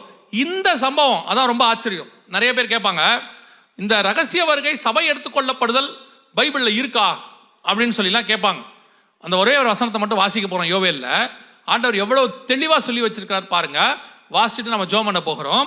2ஆம் அதிகாரம் யோவேல் புஸ்தகம் 16வது வசனம் வாசிங்க. ஜோயல் 2:16 வாசிங்க பார்ப்போம். ஜனத்தை கூட்டுங்கள், ஜனத்தை கூட்டுங்கள், சபையை பரிசுத்தப்படுத்துங்கள், முதியோரை சேருங்கள், பிள்ளைகளையும் பாலுண்கின்ற குழந்தைகளையும் கூட்டுங்கள். மணவாளன் தன் அறையையும் மணவாட்டி தன் மறைவையும் விட்டு புறப்படுவார்களாக. வசனம் தெளிவா சொல்லுது பாருங்க. இதெல்லாம் சம்பவிச்சுக்கிட்டு இருக்கும் போது சம்பந்தமே இல்லாம மணவாளன் மணவாட்டியை பத்தி பேசுறாரு. இதுக்கு முன்னாடிலாம் நீங்க வாசிச்சீங்கன்னா இன்னைக்கு இருக்கக்கூடிய ஏஐ ட்ரோன் டெக்னாலஜியை பத்தி பேசுறாரு யோவேலுக்கு. அதுக்கு முன்னாடி பாத்தீங்கன்னா யூரோப்பியன் யூனியனை குறித்து பேசுறாரு. அதோடு கூட நீங்க பாத்தீங்கன்னு சொன்னா இஸ்ரவேலுடைய அக்ரிமெண்ட்ஸ் பத்தி பேசுறாரு. இந்த எந்த இடத்திலுமே மணவாளன் மணவாட்டிக்கான எந்த ஒரு கான்செப்டுமே கிடையாது. அதுக்கு முன்னாடி நீங்க 4வது வசனத்திலிருந்து நீங்க வாசிச்சு பாருங்க. முழுக்க முழுக்க ஒரு ஹை லெவல் டெக்னாலஜி. இன்னைக்கு நீங்க அந்த டெக்னாலஜியை பார்க்க முடியும். அந்த வசனத்தெல்லாம் நீங்க வாசிச்சீங்கன்னா அது பலகனி வழியாய் நுழைகிறது. இன்னைக்கு ட்ரோன் டெக்னாலஜின்னு ஒன்று இருக்கு. இது நாங்கள் வந்த இடத்துல இருந்து சொல்றோம். யோவேல் 2ஆம் அதிகாரம் நிறைவேற தொடங்குது. நம்ம கண்ணுக்கு முன்னாடி அது நடக்க ஆரம்பிச்சிருச்சு அப்படின்னு சொல்கிறோம். ஒருவேளை நீங்கள் பார்க்குறதா அந்த வசனம் மட்டும் ஒரே ஒரு வாட்டி வாசிங்க, நான் உங்களுக்கு அதோட எவிடன்ஸ் மட்டும் காட்டுறேன். 2ஆம் அதிகாரம் யோவேல் புஸ்தகம் 2ஆம் அதிகாரம் 9வது வசனம் வாசிங்க. 8-9 வாசிங்க. 8-9 2 வாசிங்க. ஒன்றை ஒன்று நெருக்காது, ஒவ்வொன்றும் தன் தன் பாதையில் செல்லும், அவைகள் ஆயுதங்களுக்குள் விழுந்தாலும் காயம் படாமல் போகும், அவைகள் பட்டணம் எங்கும் செல்லும், மதிலின் மேல் ஓடும், வீடுகளின் மேல் ஏறும், பலகணியின் வழியாக திருடனை போல உள்ளே நுழையும். நல்லா கவனிங்க, இது ட்ரோன் டெக்னாலஜி. இது இப்ப இல்ல, இது வந்து கிட்டத்தட்ட 6 வருஷத்துக்கு மேல ஆகுது. கொரோனாவுக்கு முன்னாடி வந்தது. இது வந்த போதே நாங்கள் சொன்னோம், யோவேலுடைய 2ஆம் அதிகாரத்தினுடையதான பேசிக் இதுதான். இப்போ இதோட அட்வான்ஸை நீங்கள் பார்த்துக்கிட்டு இருக்கிறீங்க, ஏஐ ட்ரோனை பார்த்துக்கிட்டு இருக்கிறீங்க. இது ட்ரோன் வந்த புதுசு. அப்போவே சொன்னோம், இதில் பார்த்தீங்கன்னா பலகணி வழியாய் நுழையும், அது ஒன்றை ஒன்று நெருக்காது, பட்டணங்கள் மேல் ஓடும். இந்த வீடியோ மட்டும் பாருங்க, 3 மினிட்ஸ் ஓடும். இந்த வீடியோ பாருங்க. இது வந்து பார்த்தீங்கன்னு சொன்னால் இது ஒரு வெப்பன், மனுஷங்களை கொல்ற வெப்பன். இந்த நீங்கள் யோவேல் 2ல் வாசிச்சிங்கன்னா ஜனங்கள் அதுக்கு முன்பாக கலங்குவார்கள்னு இருக்கும். அந்த வசனம் அப்படியே இருக்கும். 6வது வசனத்தில் இருக்கு, அவைகளுக்கு முன்பாக ஜனங்கள் நடுங்குவார்கள், எல்லாருடைய முகமும் கருகி போகும் அப்படின்னு இருக்கு. இப்போ அந்த ட்ரோன் டெக்னாலஜி எப்படி யூஸ் பண்றாரு பாருங்க. 3mm அதில் வந்து வெடிபொருள் இருக்கு. இதில் வந்து உங்களுடைய ஐசி நம்பரை கொடுத்துட்டா போதும், இல்லை உங்கள் ஃபோட்டோவை கொடுத்தா போதும். இது எப்படி தேடி வந்து அடிக்கும், அது அவங்க போகிறாங்க பாருங்க. இப்போ அந்த ஃபோட்டோவை கொடுத்தாச்சு. இது வந்து அட்டானமஸ் வெப்பன், இதுக்கு பேர். இங்கே வருது பாருங்க, நேராக வந்து அடிக்கும். இது வந்து விளையாட்டு இல்லை, இது ஏதோ அனிமேஷன் கிடையாது. இது இப்போ இந்த வெப்பன் எல்லாருக்கிட்டையும் இருக்கு. Now they are ready. இதை ஸ்டாப் பண்ண சொன்னாங்க, ஸ்டாப் பண்ண முடியாதுன்னு சொல்லியாச்சு. இது யோவேல் 2ஆம் அதிகாரத்தினுடையதான ப்ரொஃபட்டிக்கல் ஃபுல்ஃபில்மெண்ட். இது this is a power of a single unit. இது இப்போ என்ன, திஸ் வெப்பன் இஸ் இப்போ எப்படி பாருங்க, இதை எப்படி ஜனங்கள் மேலே யூஸ் பண்ண போறாங்க அப்படின்னு இவங்க வந்து ஒரு வீடியோ வெளியிட்டிருக்கிறாங்க. இது வந்து மாடல் வீடியோ. இப்போ நீங்கள் பார்க்க போகிறது மாடல் வீடியோ. இது எப்படி இதான் பாருங்க, பலகணி வழியாய் நுழையும், அங்கே இருக்கு பாருங்க, ஒன்றை ஒன்று நெருக்காது. எப்படி இருக்கு பாருங்க, அந்த வசனம் அப்படியே இருக்கும். பலகணி வழியாய் நுழையும், ஒன்றை ஒன்று நெருக்காது, பட்டணந்தோறும் செல்லும். அந்த வசனம் எப்படி நிறைவேறுது பாருங்க. இது இப்போ இதோட அட்வான்ஸ்ட் வந்துருச்சு. நீங்க நிறைய கவனிச்சு பார்த்தீங்கன்னா எல்லா நாடுகளும் ட்ரோன்ல தாக்குறாங்க, ட்ரோன் டெக்னாலஜி சொல்றாங்கல்ல, அதனுடையதான செகண்ட் வெர்ஷன் தான் நீங்க பார்த்துட்டு இருக்கிறீங்க. இது பேசிக் வெர்ஷன். இது பாருங்க, ஒரு சிட்டி மேல இப்படி போட்டாச்சுன்னு சொன்னா அது நேரா போய் மக்களை மட்டும் தாக்கும், வேற எதையுமே செய்யாது, வேற ஒன்றும் பண்ணாது.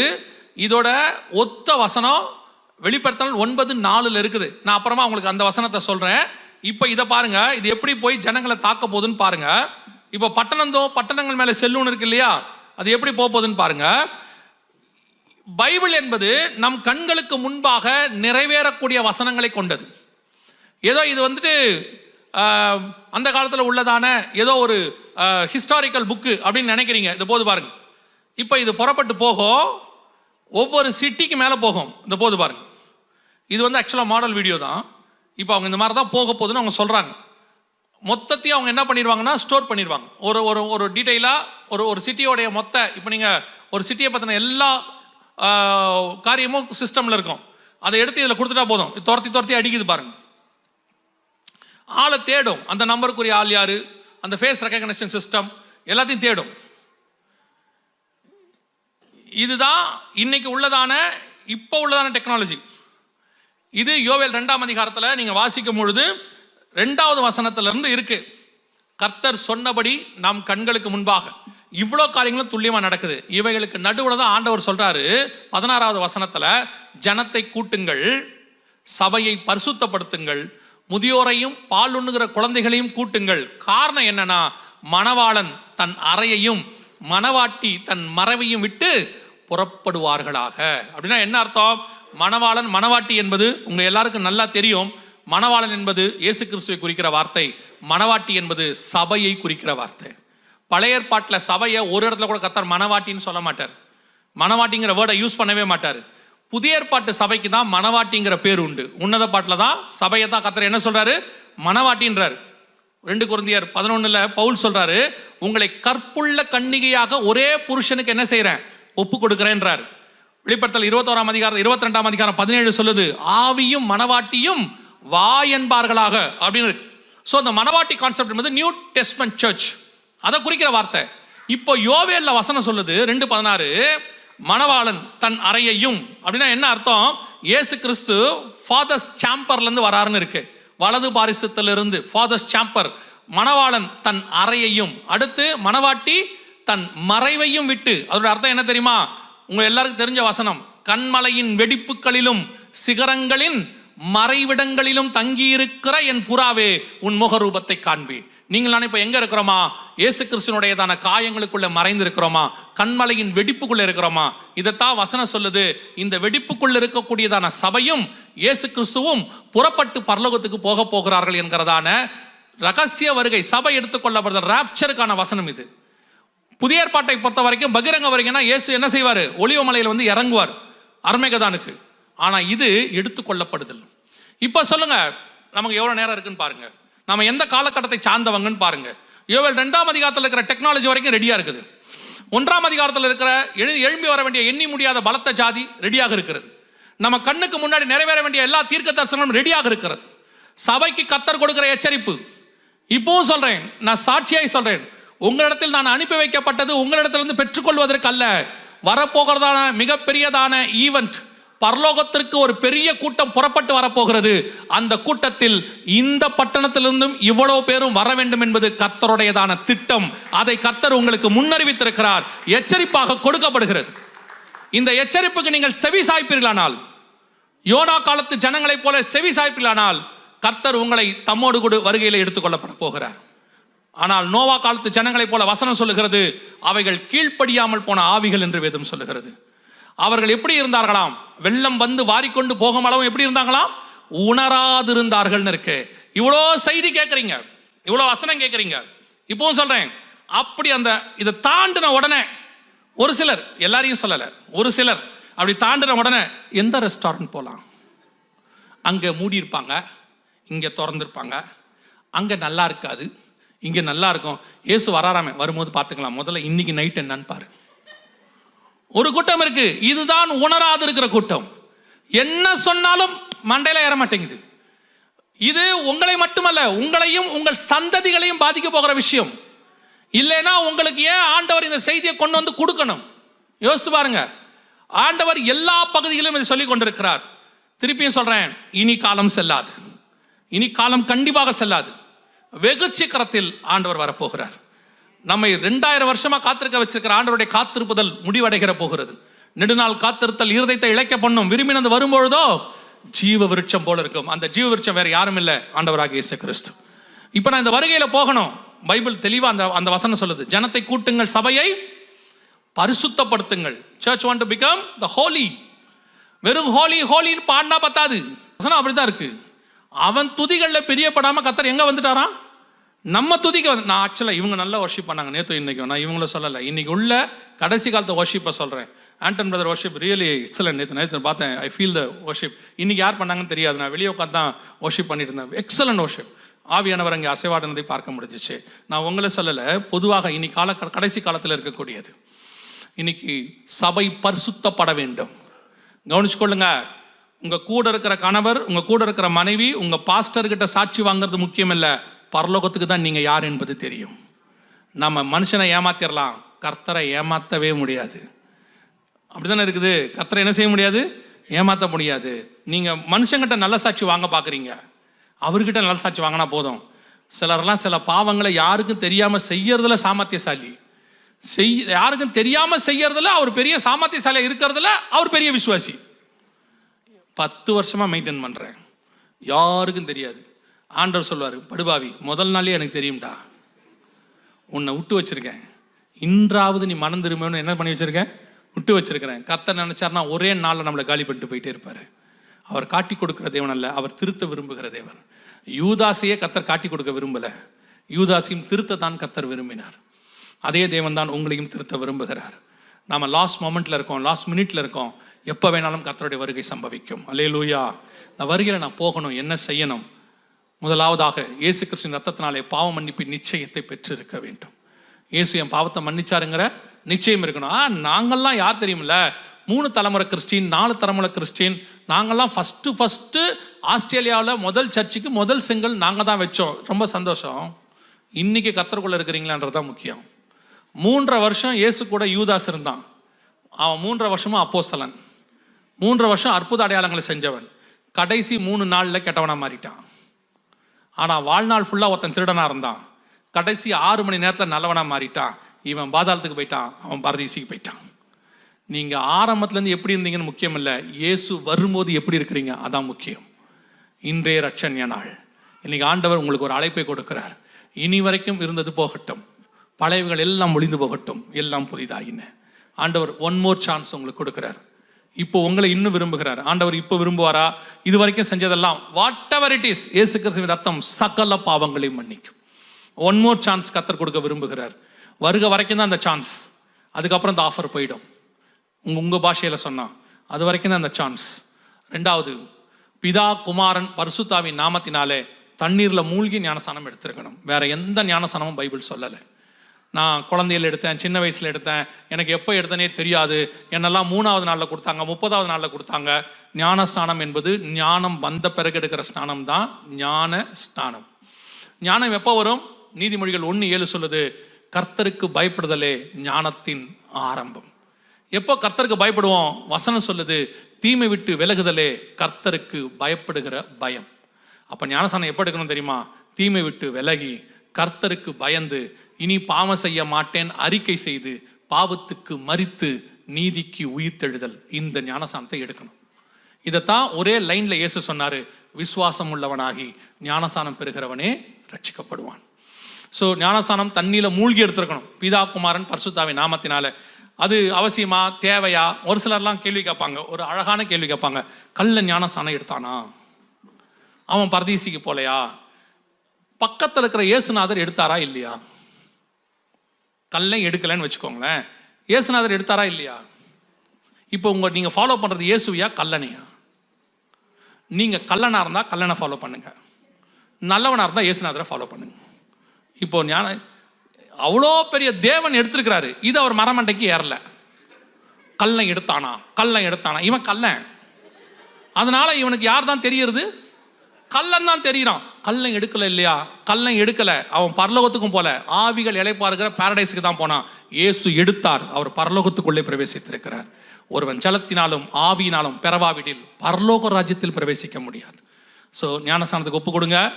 இனி எப்போ எடுக்கலாம்? சிலர்லாம் 4 நட்சத்திரம் பார்த்துக்கிட்டு இருப்பாங்க.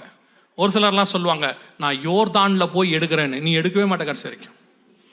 இன்றைய ரட்சண்ய நாள், ஆண்டவர் நல்ல வாய்ப்பு கொடுத்துருக்கிறார் உங்களுக்கு. ஞானஸ்நானத்துக்கு ஒப்பு கொடுங்க. 3வது, எபேசியர் 4:30 சொல்லுது, மீட்கப்படும் நாளுக்கென்று முத்திரையான பரிசுத்த ஆவியை துக்கப்படுத்தாதிருங்க.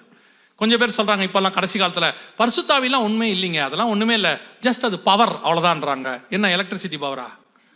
பரிசுத்த ஆவியானவர் தான் புதிய ஏற்பாட்டு சபையினுடைய தலைமை போதகர்.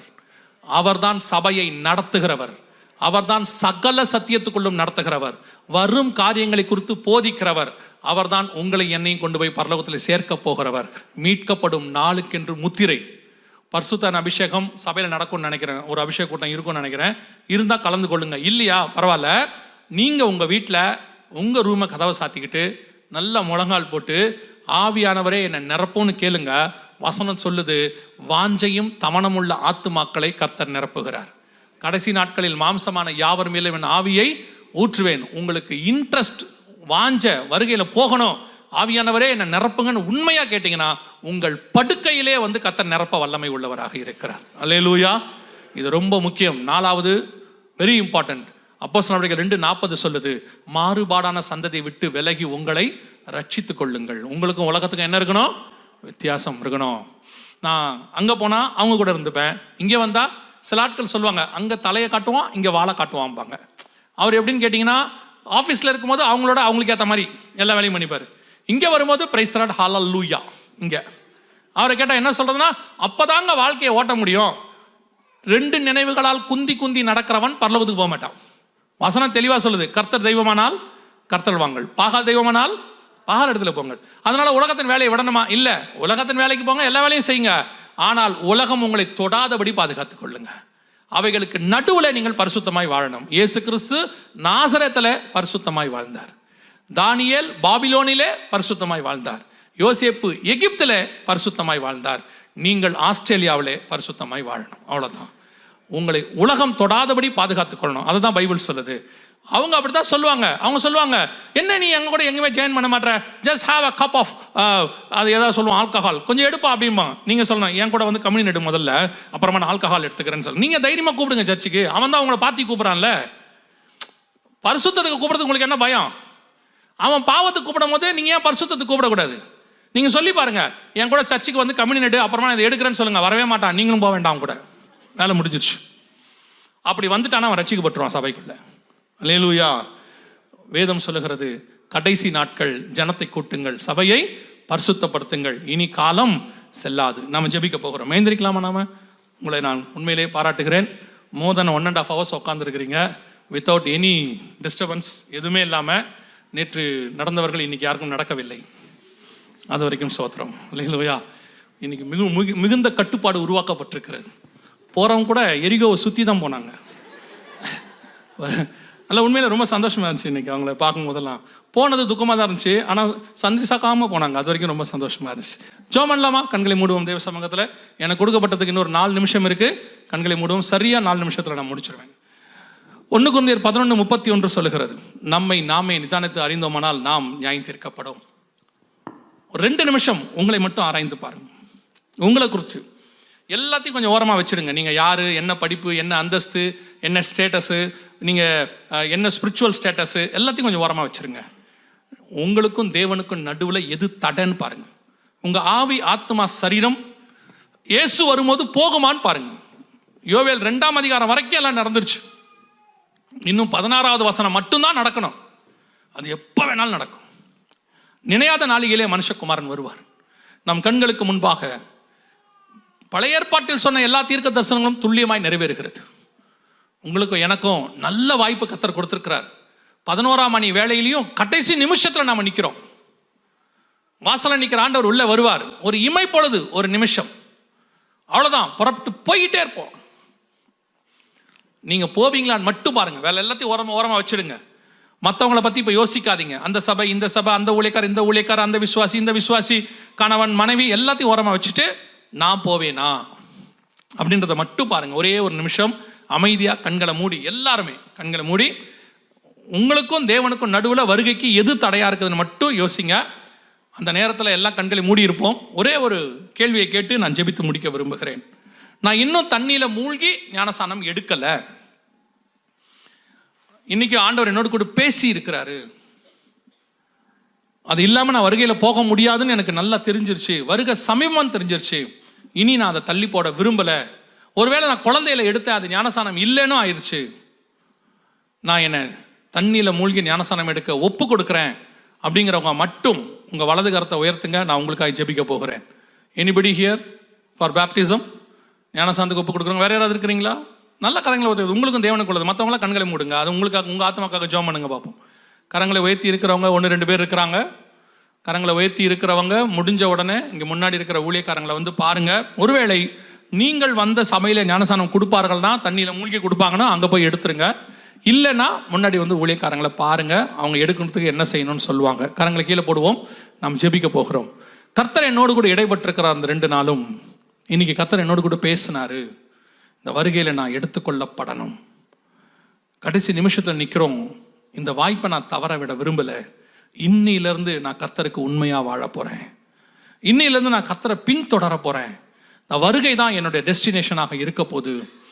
ஒவ்வொரு நாளும் காத்திருக்க போகிறேன், ஜெபிக்க போகிறேன், என்னை பத்திரமா பார்த்துக்க போகிறேன். ஸ்பிரிச்சுவலி நான் அந்த வருகைக்குள்ளே போகணும் அப்படின்னு விருப்பப்படுறவங்க, வாஞ்சை உள்ளவங்க, அப்படி ஒரு தீர்மானம் எடுக்கிறவங்கலாம் கரங்களை ஆண்டவருக்கு நேராக உயர்த்தி, ஆண்டவரே நீர் வரும்பொழுது நானும் என் வீட்டாரும் எடுத்துக்கொள்ளப்படுகிற கூட்டத்தில் காணப்பட வேண்டும். ஒப்பு கொடுத்து ஜெபம் பண்ணுவோமா? உண்மையா இதை கூட்டத்தில் கை தூக்குறதுக்கு இல்லை. கர்த்தர், நான் கரங்களை பார்க்குறேன், கர்த்தர் இருதயத்தை பார்க்கிறார். உண்மையாக ஒப்பு கொடுக்குறவங்க உங்கள் கரங்களை ஆண்டவருக்கு நான் உயர்த்தி நீங்கள் ஒரு நிமிஷம் ஜெபம் பண்ணுங்கப்பா. ஆண்டவரே என்னை தாழ்த்தி ஒப்பு கொடுக்குறேன்ப்பா. நீர் வரும்பொழுது ஆண்டவரே நான் உண்மை சந்திக்கிற கூட்டத்தில் நான் இருக்கணும். நான் மட்டும் இல்லை, என் குடும்பமும் இருக்கணும். என்னை நம்பி கொடுத்த சபை இருக்கணும், என்னை நம்பி கொடுத்த ஆத்துமாக்கள் இருக்கணும். ஒன்றை கூட நான் விட்டுட்டு வந்துடக்கூடாது, ஒரு ஆத்துமா கூட விட்டுறக்கூடாது. 100 ஆடு கொடுத்தா 100 ஆட்டையும் நான் கொண்டாந்துடணும், ஒரு ஆடு கூட காணாமல் போயிடக்கூடாது. ஆண்டவரே ஒப்பு கொடுப்போமா? அப்படி சர்வ வல்லமையுள்ள எங்கள் தகப்பனே, கரங்களை உயர்த்தி செபித்து கொண்டிருக்கிற ஒவ்வொருத்தருக்காய் நாங்கள் செபிக்கிறோம். கிருபையுள்ள கரத்தில் தாழ்த்துகிறோம். நீர் வருகிற காலம் சமீபமாயிற்று நாங்கள் அறிந்திருக்கிறோம். உம்மை சந்திக்கிற கூட்டத்தில் நாங்கள் அத்தனை பேரும் காணப்பட கர்த்தர் கிருபை தருவீராக. ஆண்டவரே, எங்களுக்கு விரோதமாக எங்களை பின்னோக்கி இழுக்க பார்க்கிற உலகத்தின் மாயை, ஆஸ்தி, சம்பாத்தியம், பணம் எதெல்லாம் உம்மை விட்டு எங்களை பிரிக்க பார்க்குதோ எல்லாவற்றையும் இயேசுவின் நாமத்தில் கடிந்து அப்புறப்படுத்துகிறோம். தேவனோடு கூட நடக்க, சஞ்சரிக்க, want to walk with you God, நடக்க கர்த்தர் கிருபை பாராட்டும். அந்த ஜனங்களுக்காய் ஸ்தோத்திரம். ஞானஸ்நானத்துக்கு ஒப்பு கொடுத்தவர்களுக்காக நன்றி. சீக்கிரத்தில் ஞானஸ்நானம் எடுக்க கர்த்தர் கிருபை தருவீராக. கரங்களை உயர்த்தி ஜெபிக்கிற இந்த தீர்மானத்தை ஆண்டவரே இன்னைக்கு சொல்லி ஜெபிக்கிற ஒவ்வொருத்தருக்காய் நாங்கள் ஜெபிக்கிறோம். வருகையின் முடிவு பரியந்தம் உண்மையாய் நிற்க கிருபை தாரும். உதவி செய்யுங்க ஆவியானவரே. இந்த 2 நாட்களும் நீர் கூட்டத்தை நடத்தினதுக்காய் ஸ்தோத்திரம். இதற்காக பிரயாசப்பட்ட, உழைத்த, ஒத்துழைத்த, ஜெபித்த, கொடுத்த, ஆண்டவரே மறைமுகமாய் வேலை செய்த அத்தனை பேருக்காய் ஸ்தோத்திரம். ஒவ்வொருத்தரையும் கர்த்தர் ஆசீர்வதிப்பீராக. வந்த ஜனங்கள் சுகபத்திரமாய் வீடு போய் சேர கிருபை பாராட்டும். எங்கள் ஆண்டவர் இயேசு கிறிஸ்துவின் நாமத்தில் ஒப்பு கொடுத்து ஜெபிக்கிறோம். ஜீவனுள்ள நல்ல